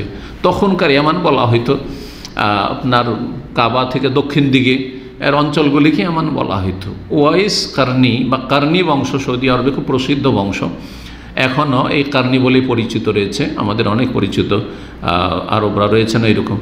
তাদের বাড়ি হচ্ছে আলবাহা এলাকায়। আলবাহা এলাকায় একটি গ্রাম আছে, যে এলাকায় ওই এলাকায় ছিলেন। তো যাই হোক, তিনি আসবেন, নবী সাল্লাল্লাহু আলাইহি ওয়াসাল্লাম জীবদ্দশায় তাহলে আসেননি, কিন্তু ভবিষ্যৎবাণী করে দিয়েছিলেন। সেই হাদিসে বলেছিলেন যে লাহু ওয়ালেদা, এই ওয়াইস কারণী ভালো মানুষ কেন, যে তার এক মা রয়েছে, বাপ নেই, বাপ মারা গেছে, মা আছে। হুয়া বিহা বররুন, সে তার মায়ের সাথে বড় সুন্দর সদ্ব্যবহার করে, মায়ের সাথে সদাচরণকারী সে। লাউ আকসামা আলাল্লাহ, এই জন্য মায়ের সাথে, মায়ের যে খুব সুন্দর খেদমত করে, মায়ের সাথে সদাচরণ করে, সেই জন্য সে যদি আল্লাহকে কসম দেয়, মানে আল্লাহর কাছে দোয়া করে, আল্লাহকে কসম দেয় মানে আল্লাহর কাছে যদি কোনো দোয়া করেন না, আবার রাহুত আল্লাহ তাকে কসম মুক্ত করেন, অর্থাৎ তার দোয়া কবুল করেন। যেমন দোয়া করতে, আল্লাহ তোমার কাছে অবশ্যই নিব আমি, আল্লাহ তোমাকে আমাকে দিতেই হবে, আমি নেব, তোমাকে ছাড়বো না, আমি নেব, আল্লাহ কসম দেওয়ার মতো যেন। তো এইরকম ওয়াইস কারণী এমন মানুষ যে আসবে এক সময় তোমার কাছে। ওমর ফারুক রাদিয়াল্লাহু তাআলা বলছেন ভবিষ্যৎবাণী, তার দোয়াকে আল্লাহ কবুল করে থাকেন। ফাইন ইসতাতা'তা আন ইস্তাগফিরা লাকা, যদি তুমি পারো তাহলে তার কাছে দোয়া চেও। ওমর রাদিয়াল্লাহু তাআলা এই উম্মতের নবী সাল্লাল্লাহু আলাইহি ওয়াসাল্লাম 1 নম্বর, 2 নম্বর আবু বকর, 3 নম্বরই ওমর, তাকে বলছেন একজন তাবেঈর কাছ থেকে দোয়া চাইতে। তাহলে বোঝা গেল যে আমি যতই বড় এলেম ওয়ালা হোক না কেন, হতে পারে আপনাদের মধ্যে কার মধ্যে এমন একটা ভালো গুণ আছে যেই গুণটাতে আপনি আমার চাইতে এগিয়ে আছেন, হতে পারে। তার মানে এই নয় যে আপনি অনেক বেশি এগিয়ে আছেন। যেমন সুফিদের কথা, সুফিরা ওমর রাদিয়াল্লাহু তাআলা আল্লাহর ওলি বলে না, কিন্তু তাদের পীরতন্ত্রের ধর্ম চালানোর জন্য ওয়াইস কারেন কিচ্ছা কাহিনী শোনায়, এগুলো হচ্ছে ভণ্ডামি, তাদের গুমরাই। কিন্তু কারোর মধ্যে একটি গুণ বেশি থাকতে পারে সিনিয়র চাইতে, সেটা স্বাভাবিক। তো তুমি যদি পারো তো তোমার জন্য ক্ষমা চেয়েও তার কাছে, সে তোমার জন্য ক্ষমা চাইবে, এটা তোমার জন্য কল্যাণকার হবে। ফাফআল, করি ওইটা কাজ। ফাস্তাগফিরলি, দেখা যখন হয়েছিল ওয়াইস কারণীর সাথে রাহমাতুল্লাহি আলাইহি রাদিয়াল্লাহু আনহু, তখন ওমর রাদিয়াল্লাহু তাআলা আনহু এই ঘটনা বললেন যে নবী সাল্লাল্লাহু ভবিষ্যৎবাণী করে গেছেন, আমাকে এই কথা বলে গেছেন, আর তুমি তো সে ওয়াইস কারণী, আর তোমার শরীরে একটা দাগ আছে, সেটা দেখে আমি চিনতে পেরেছি, তোমার কথা বলেছিলেন। সুতরাং ফাস্তাগফির, আমার জন্য আল্লাহর কাছে তুমি ক্ষমা প্রার্থনা করো, ইস্তিগফার করো। ফাস্তাগফারা লাহু, তখন ওয়াইস কারণী রাদিয়াল্লাহু তাআলা আনহু ওমর রাদিয়াল্লাহু তাআলার জন্য আল্লাহর কাছে ক্ষমা চেয়ে, আল্লাহ মাগফিরলি ওমর, আল্লাহ মাগফিরলি আমিরুল মুমিনিন, সহিহ মুসলিমের হাদিস। মানুষের অন্তরে যদি পিতামাতার সেবার বা পিতামাতার সাথে ব্যবহারের যদি আন্তরিকতা থাকে বা চাহিদা থাকে, তাহলে সেটি মানুষকে অহংকার মুক্ত রাখে, দুর্ব্যবহার মুক্ত রাখে, অবাধ্যতা থেকে মুক্ত রাখে, এবং নুন খেয়ে নিমক হারামি করা থেকে মুক্ত রাখে। যেই ব্যক্তি মাতা পিতার সত্যিকার অর্থে অনুগত হবে এবং সদাচরণকারী হবে, তার মধ্যে অহংকার কাজ করবে না, অহংকার মুক্ত থাকবে। সেই ব্যক্তি কখনো মা বাপকে কষ্ট দেবে না, সেই ব্যক্তি কখনো নিমক হারামি করবে না। জি, কারণ ভালো মানুষ যারা যারা পিতামাতার সাথে সদাচরণ করে তারা নোংরামি থেকে, খারাপ চরিত্র থেকে মুক্ত থাকে এবং এই ভালো আচরণ পিতামাতার সাথে মানুষের মধ্যে খারাপ যে দিকগুলি রয়েছে সেগুলিকে তাড়িয়ে দেয়, সেগুলি দূর করে দেয়। জি, এই ভালো আচরণের মাধ্যমে। জি, সুতরাং দেখবেন যে কোনো ভালো ছেলে, পিতামাতার সাথে সদাচরণকারী ভালো ছেলে কখনো বদ চরিত্রের হয় না, কখনো সে নোংরা হয় না। এই মর্মে খলিফা রাশেদ ওমর বিন আব্দুল আজিজ রহমতুল্লাহ আলাই বলেছিলেন ইবনে মেহরানকে, লা তো সাহেব আকান, যে মাতা পিতাকে কষ্ট দিয়ে থাকে, মাতা পিতার অবাধ্য, তাকে কখনো সঙ্গী হিসাবে গ্রহণ করিও না, তার সাথে কখনো দোস্তি করিও না। ফাইন্নাহু লা ইয়াকবালাকা ওয়াকাদ আক্কা ওয়ালিদাহি, সে মাতা পিতাকে কষ্ট দিয়েছে, মাতা পিতার সাথে দুর্ব্যবহার করেছে, আর তোমার সাথে ভালো আচরণ করবে, এটা হইতে পারে না, এটা হইতে পারে না। তারপরে বলছেন যে হে আল্লাহর বান্দারা, এটা কোনো আশ্চর্য বিষয় নয়, কারণ আল্লাহ রাব্বুল কোরআনে কারীমে ইরশাদ করেছেন ঈসা আলাইহিস সালাম সম্পর্কে বর্ণনা করতে গিয়ে সূরা মারইয়ামে, ওয়াবাররাম বিওয়ালিদাইহি ওয়ালাম ইয়াকুন জাব্বারান আসিয়া। ওয়াবাররাম বিওয়ালিদাইহি এটি ছিল ইয়াহিয়া আলাইহিস সালাম সম্পর্কে, আর এর সম্পর্কে ঈসা আলাইহিস সালাম সম্পর্কে ওয়াবাররাম বিওয়ালিদাতি ওয়ালাম আকুন জাব্বারান শাকিয়্যা। জি, দুই ক্ষেত্রে রয়েছে কিন্তু। তো এখানে যে আয়াতটি নিয়েছেন এটি ইয়াহিয়া আলাইহিস সালাম সম্পর্কে মূলত। যাই হোক, নবীদের ক্ষেত্রে আল্লাহ কি বলছেন যে ইয়াহিয়া আলাইহিস সালাম অথবা ঈসা আলাইহিস সালাম দুইজন সম্পর্কে আল্লাহ বলছেন যে তারা কি ছিলেন, মাতা পিতার সাথে সদাচরণকারী ছিলেন, মাতা পিতার হক আদায় করতেন তারা। ওয়ালাম ইয়াকুন জাব্বারান, তারা অহংকারী ছিল না। আসিয়া, এবং সে কি ছিল না, মানে ইয়াহিয়া আলাইহিস সালাম বিরুদ্ধাচরণ, নাফরমান ছিল না, নাফরমান ছিল না এবং সে অহংকারী ছিল না। তাহলে পাশাপাশি দুটো কথা বর্ণনা করেছে, একটা হচ্ছে পজিটিভ কি, যে সেটা হচ্ছে মাতা পিতার সাথে সদ্ব্যবহারকারী, আর একটা হচ্ছে নেগেটিভ, যে মাতা পিতার সাথে সদাচরণকারী ছিলেন যেহেতু, সেই জন্য ওয়ালাম ইয়াকুন জাব্বারান, সে জোর জবরদস্তিকারী, অহংকারী, দাম্ভিক ছিল না সে। মনে রাখবেন যে পিতামাতা যেই ভালোবাসা দিয়ে থাকে সেই ভালোবাসা কিন্তু কেউ দিতে পারবেন না। অনেকেই বোকামি করে থাকে, স্ত্রীর ভালোবাসায় মনে করে আমার স্ত্রীর মতো আর কে ভালোবাসা আমাকে। আরে বেকু, তোমার কাছ থেকে কিছু স্বার্থ পায় সেই জন্য তোমাকে ভালোবাসে, স্বার্থে আঘাত লাগে তখন খবর আছে। জি, মাতা পিতাকে যতই কষ্ট দেয় তোমাকে কখনো ভুলতে পারবে না, কখনো ছেড়ে দেবে না। নিজে ত্যাগ স্বীকার করে তোমাদেরকে দেওয়ার চেষ্টা করে মাতা পিতা। জি, মাতা পিতা হয়তো সব কিছু দিতে পারবে না, মা বাপ সব কিছু দিতে পারবে না, কারণ ওইরকম শক্তি সামর্থ্য নেই, কিন্তু নিঃসন্দেহে এটা মনে রাখবে যে যা কিছু তাদের কাছে আছে সব দেওয়ার চেষ্টা করবে। কত গুরুত্বপূর্ণ কথাটি খুদবার, তাই না?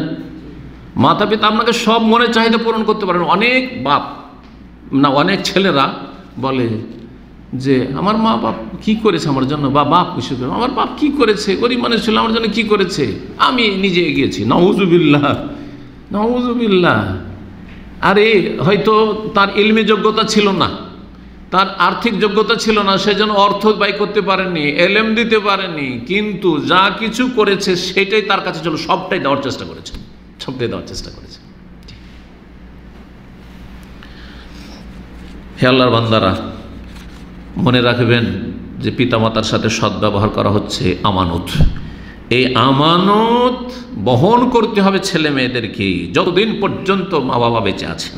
জি, কারণ ওই সদ্ব্যবহার একসময় এমনটা হয় না যে বার্ধক্য উপনীত হয়েছে এখন তো কোনো কাজের না সুতরাং ছেড়ে দেবে, এমন কথা নয়। জি, বরং যতই সময় যাচ্ছে আর যতই বাপ মা বার্ধক্যের দিকে চলে যাচ্ছে তত বেশি তাতে সৌন্দর্য আসছে, তাতে নতুনত্ব আসছে, তাদের সাথে আরও বেশি সদাচরণ করবে। মনে রাখবে পিতামাতা তার সাথে সদ্ব্যবহার করা এমন একটি বিষয় যেটা সবসময় যৌবনের মতো। যৌবনকালে যেমন শরীর সতেজ থাকে, অ্যাক্টিভ থাকে, ঠিক তেমনই সেটা সবসময় অ্যাক্টিভ রাখবে। যদিও পিতামাতা বার্ধক্যে চলে গেছে, ছেলেমেয়েরাও বয়স্ক হয়ে গেছে, তারপরও ছেলেমেয়েরা অনেক সময় দেখা যায় ছেলে মেয়েদের বয়স হয়ে গেছে 60-70 হয়ে গেছে, বাপ মা 90-100 হয়ে গেছে, তারপরও তাদের সাথে সদাচরণ করবেন, এমনটা নয় যে আমাদেরই তো নাতিন হয়ে গেছে, এমনটা নয়। কখনো এইরকম ভাববেন না যে পিতামাতা আমাদের জন্য বোঝা হয়ে গেছে, এই বোঝা একাই টানতে পারবো না, সুতরাং ছেলেমেয়ের আমরা ভাই বোন সবাই ভাগ করব। ও কি করলো, আমি এতটা দিলাম, ও কি দিল, ও কি দিল, ওই তো ওই বোনের তো অনেক পয়সা আছে তো ও কি দিচ্ছে ইত্যাদি, ওই ভাই তো অনেক এগিয়ে আছে আমার চাইতে, ও কি দিচ্ছে। এটা অধিকাংশ লোক করে দেয়, খবরদার না এটা করবে, এটা ভালো আচরণ না। আপনি কি দিচ্ছেন এটা দেখেন, কে দিল না দিল তো সৌভাগ্য আপনার, বরং আলহামদুলিল্লাহ বলে যে আল্লাহ আপনাকে তৌফিক দিয়েছেন, ওদেরকে তৌফিক দেয়নি, ওদের জন্য হেদায়েতের দোয়া করেন। কখনো মনে করবেন না যে ভাগ বন্টন করতে হবে, এটা এই নয় যে কর্মস্থলে আপনার ডিউটি ভাগ বন্টন করা, যে আমি কিছু করি তুমি কিছু করো, এটা আমার ওইটা আমার ডিপার্টমেন্ট, এইরকম নয়, কখনো মনে করবে না। মনে রাখবে যে পিতামাতার সাথে সদাচরণ করা হচ্ছে দীনুন ওয়া দাইনুন, এটা হচ্ছে দিন, ইসলাম ধর্ম, এবং দাইন অর্থাৎ এটি ঋণ।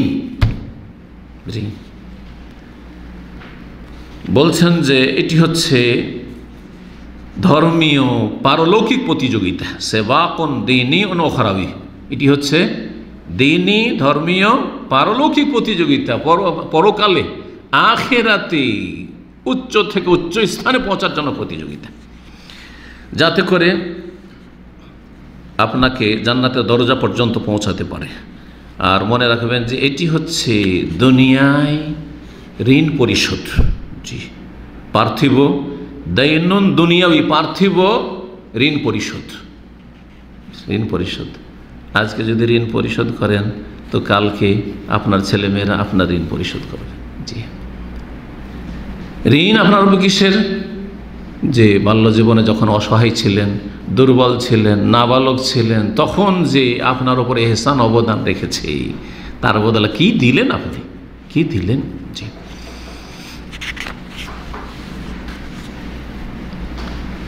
আব্দুল্লাহ বিন ওমর রাদিয়াল্লাহু তাআলা আনহু একজন ইয়ামানিকে দেখলেন, রাজুলান মিন আহলিল ইয়ামান হামালা উম্মাহু আলা উনুকিহি, মাকে কাঁধে করে ঘাড়ে করে নিয়ে বহন করছে এবং তাকে নিয়ে তওয়াফ করছে বাইতুল্লাহর চারপাশে, এবং সে বলছে একটি কবিতা, যে যাতে বলছে যে আমি এই আম্মার জন্য আমি অনুগত বাহন, অনুগত সওয়ারি। জি, এবং আমি যে বহন করছি তার চাইতে বেশি কষ্ট করে আমাকে পেটে বহন করেছে আমার মা। জি হ্যাঁ। তো তারপরে জিজ্ঞেস করছেন আব্দুল্লাহ বিন ওমরকে যে ফাহাল তারা যা যায় তো ইবনে ওমর, হে আব্দুল্লাহ বিন ওমর, আচ্ছা বলেন তো আমি যে আমার মাকে কাঁধে করে বাইতুল্লাহর তওয়াফ করালাম, এতে কি আমার মায়ের বদলা দিতে পারলাম? তখন তিনি বলেন, না না, তুমি বদলা দিতে পারোনি। তুমি এটা মনে করছো যে আমি 60-70 কিলো ওজনের আমার মাকে কাঁধে করে আমি যে কষ্ট করে তওয়াফ করালাম, তো বিশাল কাজ করে দিলাম, আমার মায়ের হক আদায় করে দিলাম, না আদায় করতে পারোনি। ওয়ালা বে জাফরাতি মিন জাফারাতিহা ইয়াকসুদু জাফরাতিল ওয়ালাদা, যখন তোমাকে ভূমিষ্ঠ করছিল তোমার মা, তখন যে প্রথম একটি ব্যথা হয়েছে, সেই একটি ব্যথার তুমি বদলা দিতে পারোনি। প্রসব বেদনার যে একটা যে হঠাৎ করে বেদনা ওঠে, ওটা মহিলারা বেশি বুঝবে, ব্যথা আসে প্রচণ্ড বেগে, আবার যায়, তখন আবার শুরু হয়। জি হ্যাঁ, তো একবার যে ব্যথাটা উঠে, প্রথম একটা ব্যথা যখন উঠে যে কোনো সময়, তখন মনে হয় যে আর বাঁচব না, শেষ, আমি এটাই শেষ আমার, আল্লাহু আকবার। তখন হায়াত সামনে না, মৌত সামনে নজরে, যে এই মুহূর্তের মধ্যে হয়তো আমার মরণ চলে আসতে পারে। এই একটা প্রসব বেদনা যে উঠে একবার, তার বদলা তুমি দিতে পারবে না। সালাফে সালেহিনগণ উত্তম দৃষ্টান্ত আমাদের সামনে রেখে গেছেন পিতামাতার সাথে সদাচরণের। জি, তাদের এই উত্তম দৃষ্টান্তগুলি স্বর্ণ অক্ষরে লেখার মতো। সেগুলি যদি একজন মানুষ চর্চা করে, লেখাপড়া করে, তাহলে দেখবে যে সে নিজে যে মাতা পিতার সেবা করেছে, যতই ভালো সেবা করুক না কেন, নিজেকে তুচ্ছ মনে করবে যে আমি তো কিছুই করি না তাহলে আমার মা বাবার জন্য। ওসামা বিন যায়েদ রাদিয়াল্লাহু তাআলা আনহু থেকে বর্ণিত, মদিনাতে হাজার হাজার খেজুর গাছ ছিল। কানাতে নাখলাতু তাবলুগুল বিমাদিন আলফান, মদিনাতে হাজারের মতো বা হাজারের বেশি কি ছিল, খেজুর গাছ ছিল। ওসামা বিন যায়েদ রাদিয়াল্লাহু তাআলা একটা খেজুরের গাছ কেটে ফেললেন, তার নিজের জায়গার ছিল, তারই হয়তো ছিল 1000 খেজুর গাছ হয়তো তারই ছিল, একটা গাছ কেটে ফেললেন। কি জন্য? ওই খেজুর গাছের একটা আপনার ভিতর থেকে একটা নরম জিনিস রয়েছে, জুম্মার যেটাকে বলা হয়, সেটা খুব খায়, নরম চিবিয়ে খায়। এইটার জন্য মা খেতে ইচ্ছা পোষণ করেছে। তখন তাকে বলা হলো যে এটা কী করলে তুমি, একটা খেজুর গাছ, তাতে কত কত মন খেজুর হয়তো প্রতি বছরে এক এক সিজনে, আর তুমি গাছটা কেটে ফেললে, এত সুন্দর গাছটাকে কেটে ফেললে, খেজুর গাছ কেন? ফাকালা, তখন তিনি বলেছেন ইন্না উম্মি ইশতাহাতু আলাইয়া, আমার মা একটু শখ বা ইচ্ছা প্রকাশ করেছিলেন যে আমি একটু ওই জুম্মার ওইটা খাবো, মুজটা, ওইটা আমি খাবো, বা কাঁদি কি যে বলে ওইটাকে বাংলা জানি না তো, হ্যাঁ মাদি, হ্যাঁ মাথি, মাশাল, মাথা থেকে মাথি হয়তো, মাথিকে ওই মুজ বলে তো আমাদের অঞ্চলে। তো ওইটা খাওয়ানোর জন্য কাকে? আপনার মাকে, মা খেতে চেয়েছে। ওয়ালাইসা শাইউম মিনাদ দুনিয়া তাতলুবু উম্মি আকদিরু ইল্লা ফালতু, আমার মা দুনিয়ার যদি কোনো কিছু চায় আর আমি সেটা দিতে পারবো তাহলে অবশ্যই দিব সেটা, এই জন্য আমি একটা গাছ কেটে ফেলেছি। আল্লাহু আকবার। আবু হুরায়রা রাদিয়াল্লাহু তাআলা আনহু যখন বাড়ি থেকে বেরোতেন তখন মায়ের দরজায় যেতেন, মায়ের কক্ষের দরজায় যেতেন, গিয়ে বলতেন আসসালামু আলাইকুম ইয়া উম্মা, হে আম্মা সালাম বলছি আপনাকে, ওয়া রাহমাতুল্লাহি ওয়া বারাকাতুহু, সালাম বলতেন। তারপর তখন মা বলতেন ওয়ালাইকুম আসসালাম ওয়া রাহমাতুল্লাহি ওয়া বারাকাতুহু, ফায়াকুল রাহিমাকাল্লাহ কামা রাব্বাইতানি সাগীরান, আল্লাহ আম্মা আপনার উপর রহম করুন, যেমন আপনি আমাকে বাল্য জীবনে ভালো তরবিয়ত করেছেন। ফাতাকুলু, তখন আবু হুরায়রার মা বলতেন রাহিমাকাল্লাহ কামা বারারতানি কাবীরান, আল্লাহ তোমার উপর যেন রহম করে যে আমার বার্ধক্যে তুমি বড় হওয়ার পরে যে আমার সাথে তুমি সদা আচরণ করছো এবং আমার যে তুমি সেবা করছো। ইমাম সুফিয়ান সৌরি রাহমাতুল্লাহ আলাইহির ছেলে সাঈদ বিন সুফিয়ান সৌরি তিনি বলছেন যে মা জাফাউতু আবি কাত্তু, আমি আমার আব্বার সাথে কখনো খারাপ আচরণ করি না, কখনো খারাপ আচরণ করি। লায়াদওয়ানি ওয়ানা ফিস সালাহ, খারাপ আচরণ মানে খারাপ নয় শুধু, আমি মানে সবসময় নরম আচরণ করি, সবসময় নম্র আচরণ করেছি। এমনকি আমি সালাত অবস্থায় থাকতাম, সুন্নত নফল সালাতে, ফরজ বাদ দিয়ে অন্য যে কোনো সালাতে থাকতাম, আমাকে ডাক দিতেন। ফা আক্তাওহা লাহু, ইমাম সুফিয়ান সৌরি ডাক দিতেন ছেলেকে, সাঈদ বিন সুফিয়ানকে, অথচ সলাত আদায় করছেন, যেমনই ডাক দিতেন ছেলে বলছেন সাথে সাথে আমি সলাত ভঙ্গ করে চলে আসতাম। আর আজকাল ছেলেদেরকে ডাক দিলে মোবাইল টিপাটিপি করছে, ও আছে বসে আছে, উঠছেই না। আজ খুব ভালো হয়তো মোবাইলটা আস্তে আস্তে ধীরে ধীরে বন্ধ করলো, বা যেটা দেখছিল সেটা শেষ করলো, তারপরে উঠে আসছে। আর খারাপ বলির কথা তো বলতেই হবে না, না আমার সময় নেই, আমি এইটা করতে পারবো না, তো ওইটা করতে পারবো না, আমি যেতে পারবো না। আউযু বিল্লাহি মিনাশ শাইতানির রাজিম, আল্লাহ হেফাজত করে সব থেকে। ওমর ইবনে যার বর্ণনা করছেন লম্বা মাতা ইবনুহু, তার ছেলে যখন মারা যায় তখন তাকে বলা হয় কাইফ কানা বাররুহু, আচ্ছা তোমার ছেলে তো মারা গেছে, কেমন তোমার সাথে আচরণ করতো? বড় ছেলে মারা গেছে, কেমন আচরণ করতো তোমার সাথে? কালা মা মাশা মাই নাহারান কাত্তু ইল্লা কানা খালফি, দিনে আমার সাথে চলাফেরা করলে সামনে কোনোদিন যেত না, দিনে যদি আমার সাথে চলাফেরা করতো সবসময় পিছনে থাকতো, আমার আগে কোনোদিন যায়নি সে। ওয়ালা লাইলা ইল্লা কানা, রাত্রে যদি আমার সাথে কোথাও হাঁটতো চলতো তাহলে সে সবসময় আগে থাকতো, পেছনে থাকতো না। ওয়ালা রাকি আলা সাথিন আকুনু তাহাতাহু, আর আমি নিচে থাকলে কখনো বাড়ি ছাদে উঠেনি। কি বুঝলেন? রাত্রে কেন সামনে সামনে থাকতেন? কি জানি সাপ থাকে, বিচ্ছু থাকে, কোনো কিছু বিপজ্জনক কিছু থাকে, রাস্তা ক্লিয়ার করি তারপরে আমার আব্বা হাঁটে। আল্লাহু আকবার। কিন্তু দিনে তো আর এরকম কিছু নেই, আশঙ্কা নেই, তো বেয়াদবি করবো, আমি সামনে হাঁটবো না, বাপের পিছনে। জি, ছাদের উপরে উঠতো না, নিচে আব্বা উঠানে আছে, নিচে আছে, উপরে উঠতো না। বাপ নিচে হয়ে যাবে সেই জন্য। আল্লাহু আকবার। এইরকম স্বর্ণ অক্ষরে লেখার মতো অনেক সালাফে সালেহিনদের সুন্দর সুন্দর ঘটনা রয়েছে বা দৃষ্টান্ত রয়েছে মাতা পিতার সাথে সদাচরণের ক্ষেত্রে। এর বিপরীত পিতামাতার সাথে দুর্ব্যবহার যে যুগের আবর্তন বিবর্তনে মুসলিম এক শ্রেণীর অসৎ ছেলেরা বা অসৎ মেয়েরা শুরু করেছে, সেগুলি ভাষায় প্রকাশ করা মুশকিল। বাপ মায়ের সাথে কথাবার্তা বন্ধ করে দেওয়া, বাপ মায়ের কোনো আচার আচরণ চলাফেরার ওপর অসন্তুষ্টি প্রকাশ করা, হাই হুই করা, আর তারপরে সাথী সঙ্গে বন্ধু মহলকে বাপ মায়ের চাইতে বেশি অগ্রাধিকার দেওয়া,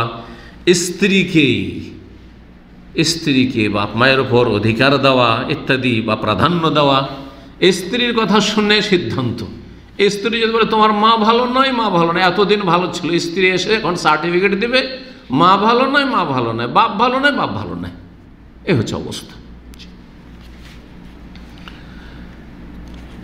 এবং এক শ্রেণীর লোকেরা মনে করে থাকে যে বাপ মা আমাদের জন্য বোঝা হয়ে গেছে, যার ফলে এ বোঝা নামাবার জন্য কি করে এক শ্রেণীর অসৎ ছেলেরা, অসৎ মেয়েরা কি করে বাপকে মাকে বৃদ্ধাশ্রমে রেখে চলে আসে।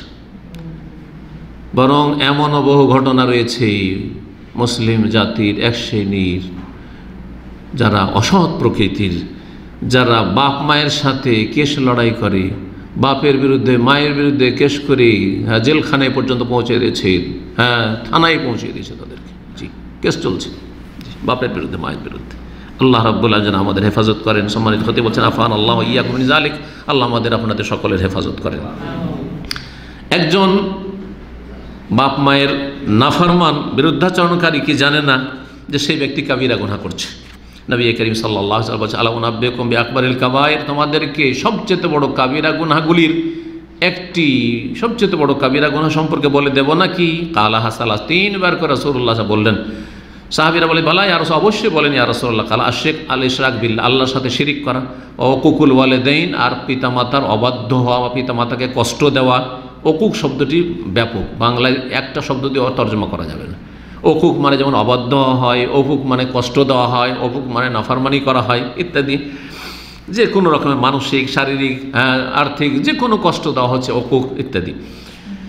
তারপর রাসূলুল্লাহ সাল্লাল্লাহু আলাইহি ওয়াসাল্লাম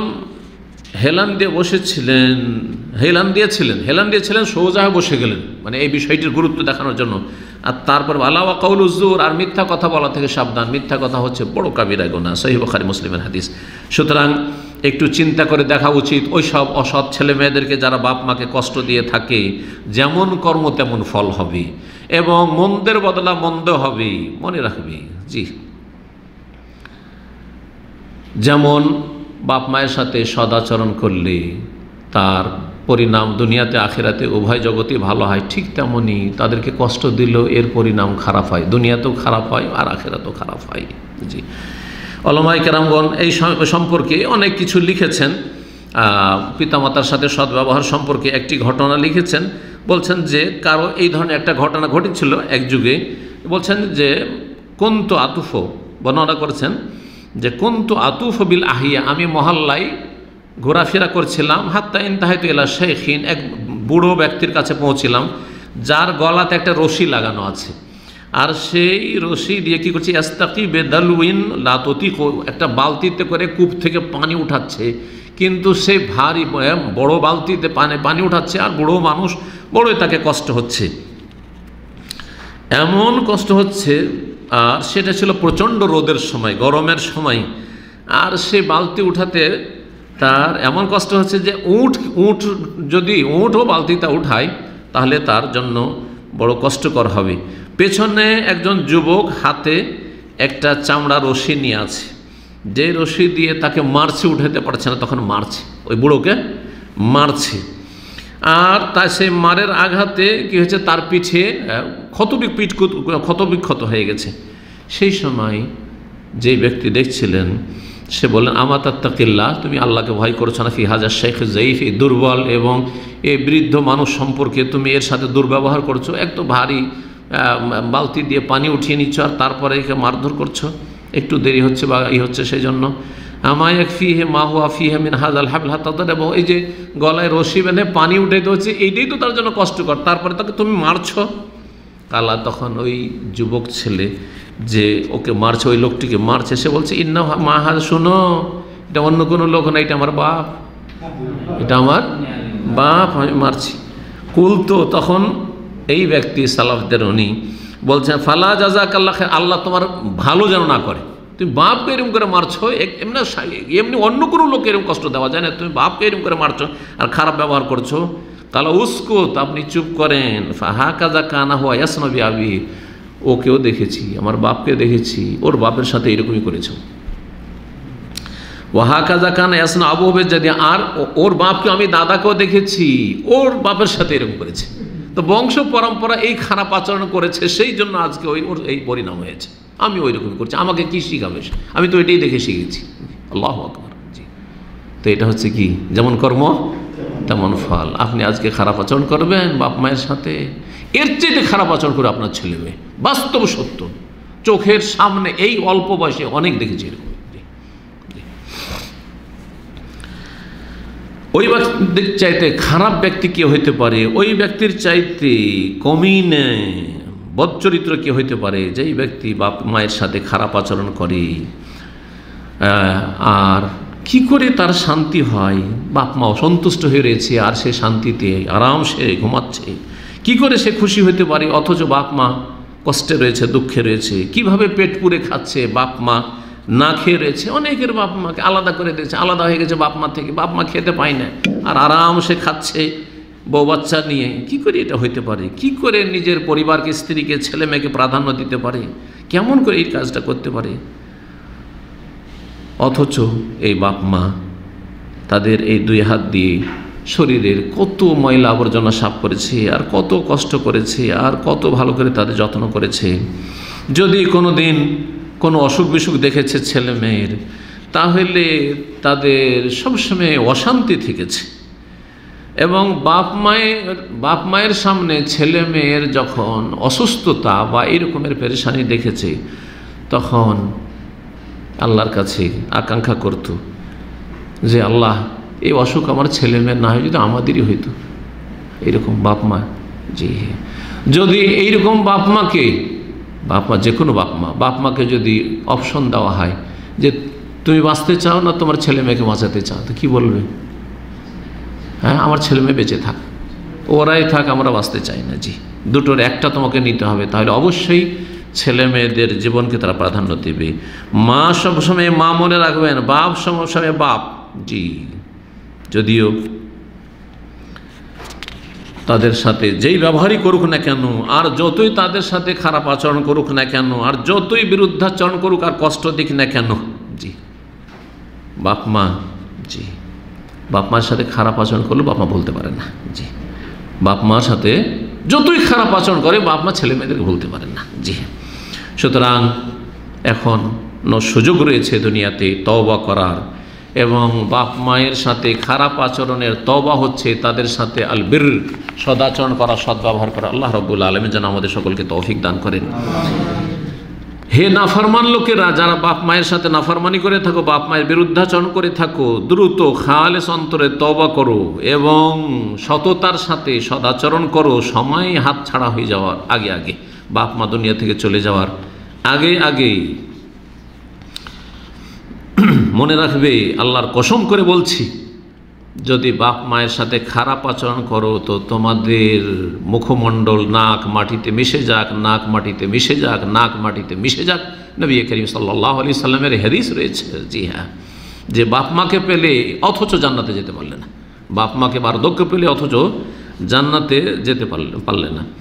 আব্দুল্লাহ বিন আব্বাস রাদিয়াল্লাহু তাআলা আনহুমা, প্রখ্যাত সাহাবী, তার সামনে জনৈক একজন ব্যক্তি অর্থাৎ তাবেঈ সাহাবীর সাথে সাক্ষাৎ করছেন, এসে বলছেন যে কাতালতু নাফসান, আমি একজন মানুষকে খুন করে দিয়েছি, হত্যা করে দিয়েছি। ফাহাল লিমিন তওবা, আমার কোনো তওবা আছে, তওবার কোনো রাস্তা আছে? ফাকাল লাহু, তখন আব্দুল্লাহ বিন আব্বাস রাদিয়াল্লাহু আনহু বলেছিলেন যে উম্মুকা হাইয়া, তোমার মা বেঁচে আছে? কাল আল্লাহ, আমার মা বেঁচে নেই। ফাকাল লাহু, তখন তাকে বললেন ইবনে আব্বাস, আকসির মিনাল ইস্তিগফার, বেশি বেশি আল্লাহর কাছে ক্ষমা চাও, আল্লাহর কাছে তওবা ইস্তিগফার করো, ক্ষমা প্রার্থনা করো।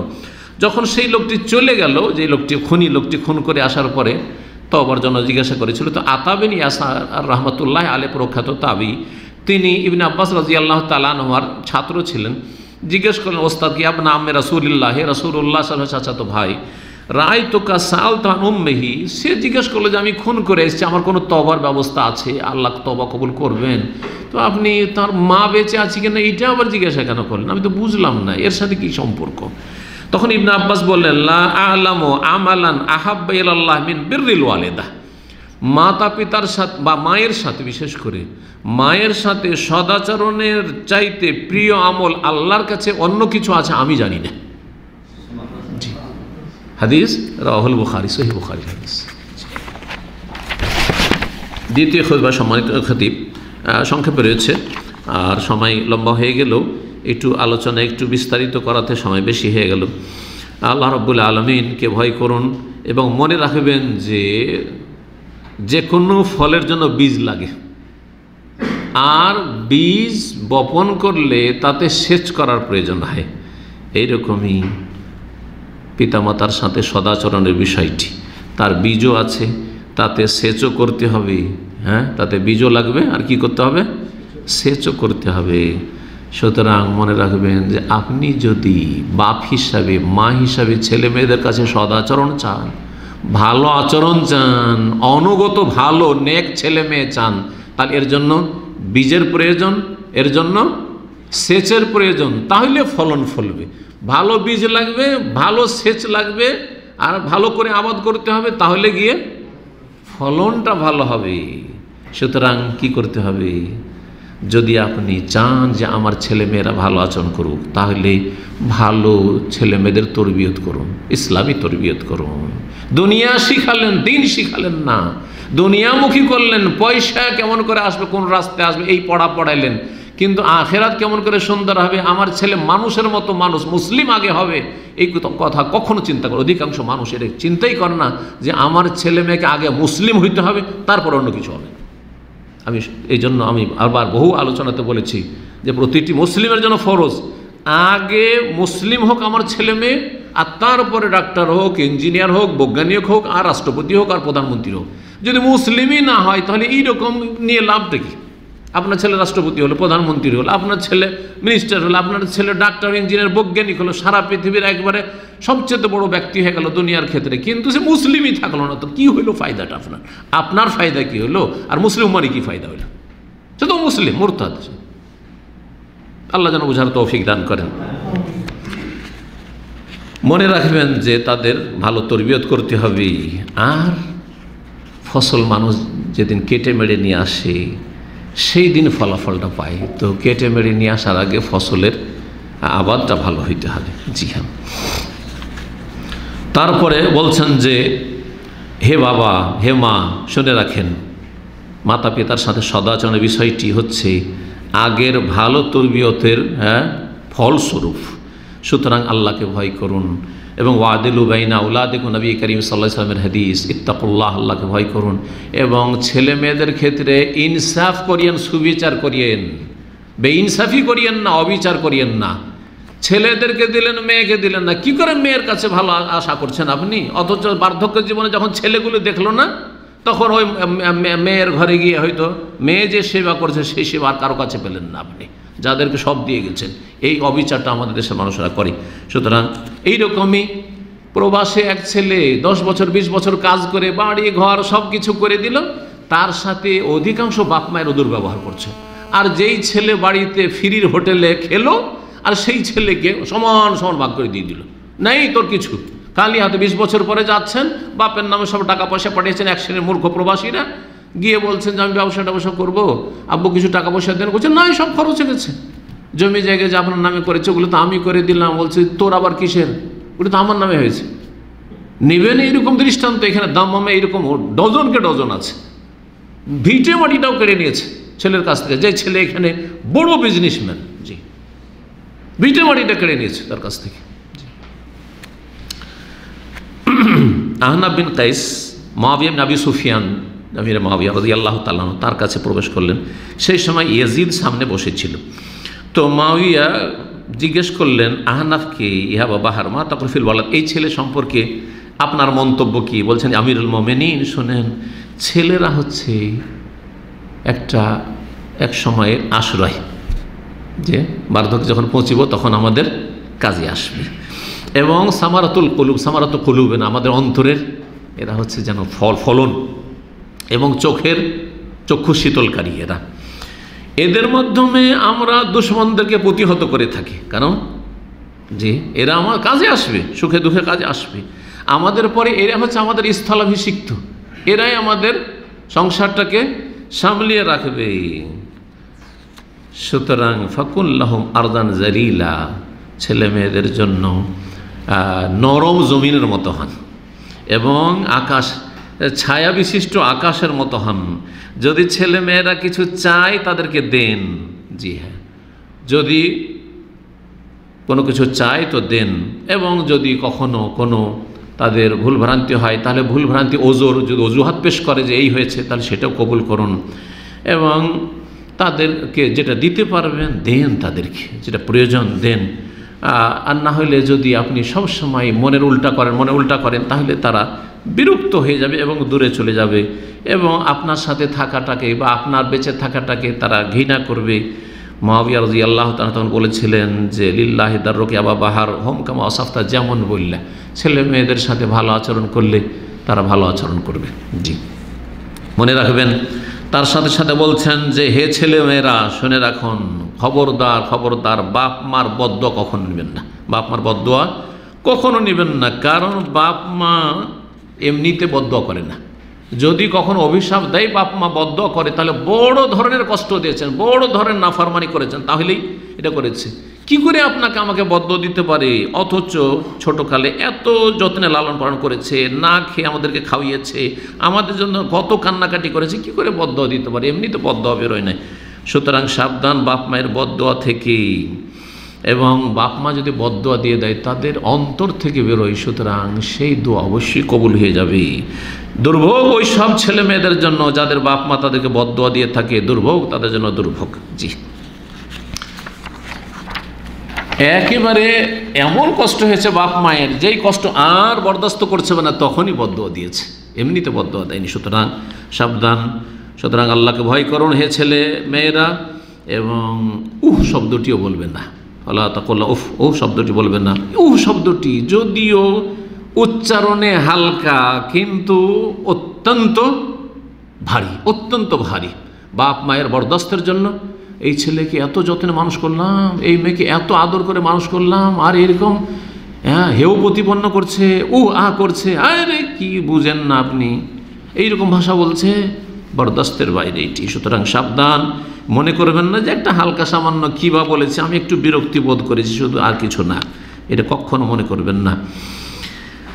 জেনে রাখুন, কোনো বাপ মা যদি দেখে যে ছেলে মেয়ে খারাপ আচরণ করছে, তারপরেও না, ছেলে মেয়ের রিয়াকশানকে যদি ভয় করে, এখানে আরেকটি বিষয় বলছেন, গুরুত্বপূর্ণ বিষয়, সেটা হচ্ছে ছেলে মেয়ে কোনো কিছু বললে রিয়াকশান দেখাবে। ছেলে মেয়েকে ভয় করে। অনেক সময় বাপ মা কি করে, মেয়েদেরকে ভয় করে। কখন ভয় করে? যখন বার্ধক্যে চলে যায়। যদি মেয়েকে বলি তাহলে একটা রিয়াকশান প্রতিক্রিয়া হবে, যেটা আমার ক্ষতি হবে। ছেলেকে যদি এইটা বলি তাহলে ওর মনের উল্টা হবে, তখন আমাদের ক্ষতি হবে। এই ভয় যদি কোনো বাপ মায়ের অন্তরে থাকে, তাহলে জানবে যে নিঃসন্দেহে তুমি খারাপ ছেলে, তুমি খারাপ মেয়ে। কেন বাপ মা তোমাকে বকাবকি করতে ভয় করবে? কেন তোমার রিয়াকশান প্রতিক্রিয়া বলে ভয় পাচ্ছে? তাহলে নিঃসন্দেহে তুমি খারাপ, সেই জন্য এই আশঙ্কা বোধ করছে। এই জন্য উরওয়া ইবনে যুবাইর রাদিয়াল্লাহু তাআলা আনহু রাহিমাহুল্লাহ তিনি বলেছেন, মা বাররা ওয়ালিদাইহি মান আহাদ্দা নাযরা ইলাইহি, কেউ যদি শক্ত দৃষ্টিতে বাপ মায়ের দিকে তাকায়, তাহলে সেই ব্যক্তি সৎ নয়। যেমন চোখ গরম করে দেখা, আপনারা কি বলেন? আমরা বলি চোখ গরম করে দেখা, কি বলেন আপনারা? হ্যাঁ, চোখ রাঙা। হ্যাঁ, সুন্দর কথাটি, চোখ রাঙা। আমরা বলি চোখ রাঙাবেন না। বলছেন যে যদি কোনো ছেলে মেয়ে বাপ মায়ের দিকে চোখ রাঙা দেখে, চোখ রাঙাই, তাহলে জানতে হবে যে সেই ছেলে বা মেয়ে ভালো নয়। তারপরে বলছেন হে বউরা, মানে ছেলের বউ, ছেলের বউদেরকে বলছেন, জি ছেলের বউরা, হে স্বামীরা, যেমন ছেলের বউকে বলছেন তেমনি মেয়ের স্বামীদেরকে বলছেন, সম্মানিত খতিব, সাবধান সাবধান, তোমরা সহযোগী হবে পিতামাতার সেবার ক্ষেত্রে, তোমরা অসহযোগী হবে না। বিয়ে করে নিয়ে এসছো, আসার পরে বাপের সাথে মায়ের সাথে কথা বললে মন খারাপ হয়, বাপ মায়ের সাথে একটু দেখা সাক্ষাৎ করতে চাইলে মন খারাপ হয়, না যেতে পারবেন না, আমার বিনা হুকুমে এক পা বাড়াবে না। এখানে প্রবাসীরা অনেকে কিন্তু করে, খবরদার এটা করবেন না। আপনি সুযোগ দেবেন, বাপ মায়ের সাথে সদাচরণের সুযোগ দেবেন, টেলিফোন যোগাযোগের সুযোগ দেবেন, মাঝে মধ্যে যেতে সুযোগ দেবেন, অসুখ বিসুখ হলে দেখতে যেতে সুযোগ দেবেন, খোঁজ খবর নিতে সুযোগ দেবেন, ঠিক তাদের সুখে দুঃখে শরীক হওয়ার সুযোগ দেবেন ইত্যাদি। ঠিক তেমনি বউদেরকে বলছেন যে সাবধান, অধিকাংশ বউ, জি হ্যাঁ, চাই না যে শ্বশুর শাশুড়ির সাথে থাকবো, আর শ্বশুর শাশুড়ির সাথে থাকলে ফ্রি, হোটেলে ফ্রি খেতে চায়, কাজ করে খেতে চায় না, আজকাল কাজ করে খেতে চায়, খবরদার না। এবং স্বামী যদি টাকা পয়সা দেয় বাপ মাকে তো মন খারাপ করে, বড় কথাবার্তা স্বামীর সাথে বন্ধ করে দেয়, ঝগড়া করে স্বামীর সাথে, লড়াই করে। খবরদার বলছেন সাবধান, বউরা সাবধান, স্বামীরা সাবধান, যে তোমরা একে অপরের সহযোগিতা করবে বিরুল ওয়ালিদের, মাতা পিতার সেবার ক্ষেত্রে। সবচেয়ে খারাপ বৌমা ওই সব ছেলেদের বউরা, এবং সবচাইতে খারাপ মেয়েদের স্বামীরা যারা পিতামাতার সাথে সদাচরণে সহযোগিতা করে না, এরা হচ্ছে খারাপ। খারাপ জামাই কে? যে তার ওয়াইফকে বাপ মায়ের সাথে যোগাযোগ রাখতে দেয় না ভালো করে। খারাপ বউকে? যে স্বামীকে তার বাপ মায়ের সাথে ভালো আচরণ করতে দেয় না, বাপ মায়ের জন্য খরচ খরচা করতে দেয় না, বাপ মায়ের সাথে ভালো আচরণ করলে, বাপ মাকে ভালো কিছু খাওয়াইলে তাদের কষ্ট হয়, মনের উল্টা হয়, এরা হচ্ছে খারাপ, সবচেয়ে খারাপ। আল্লাহ রাব্বুল আলামিন এদের অনিষ্ট থেকে বাপ মায়ের হেফাজত করেন, এবং আল্লাহ রাব্বুল আলামিন সকল মুসলিমকে হেদায়েত দান করেন। ছেলে মেয়েদেরকে আল্লাহ হেদায়েতের উপর রাখেন, আর বাপ মাকে আল্লাহ হেদায়েতের উপর রাখেন। বাপ মাকে নিজের দায়িত্ব পালনে তৌফিক দান করেন, এবং ছেলে মেয়েদেরকে আল্লাহ রাব্বুল আলামিন নিজ নিজ দায়িত্ব পালনে তৌফিক দান করেন। ওয়া সাল্লাল্লাহু সাল্লাম আলা নবিয়িনা মুহাম্মদ ওয়া আলা আলিহি ওয়া সাহবিহি।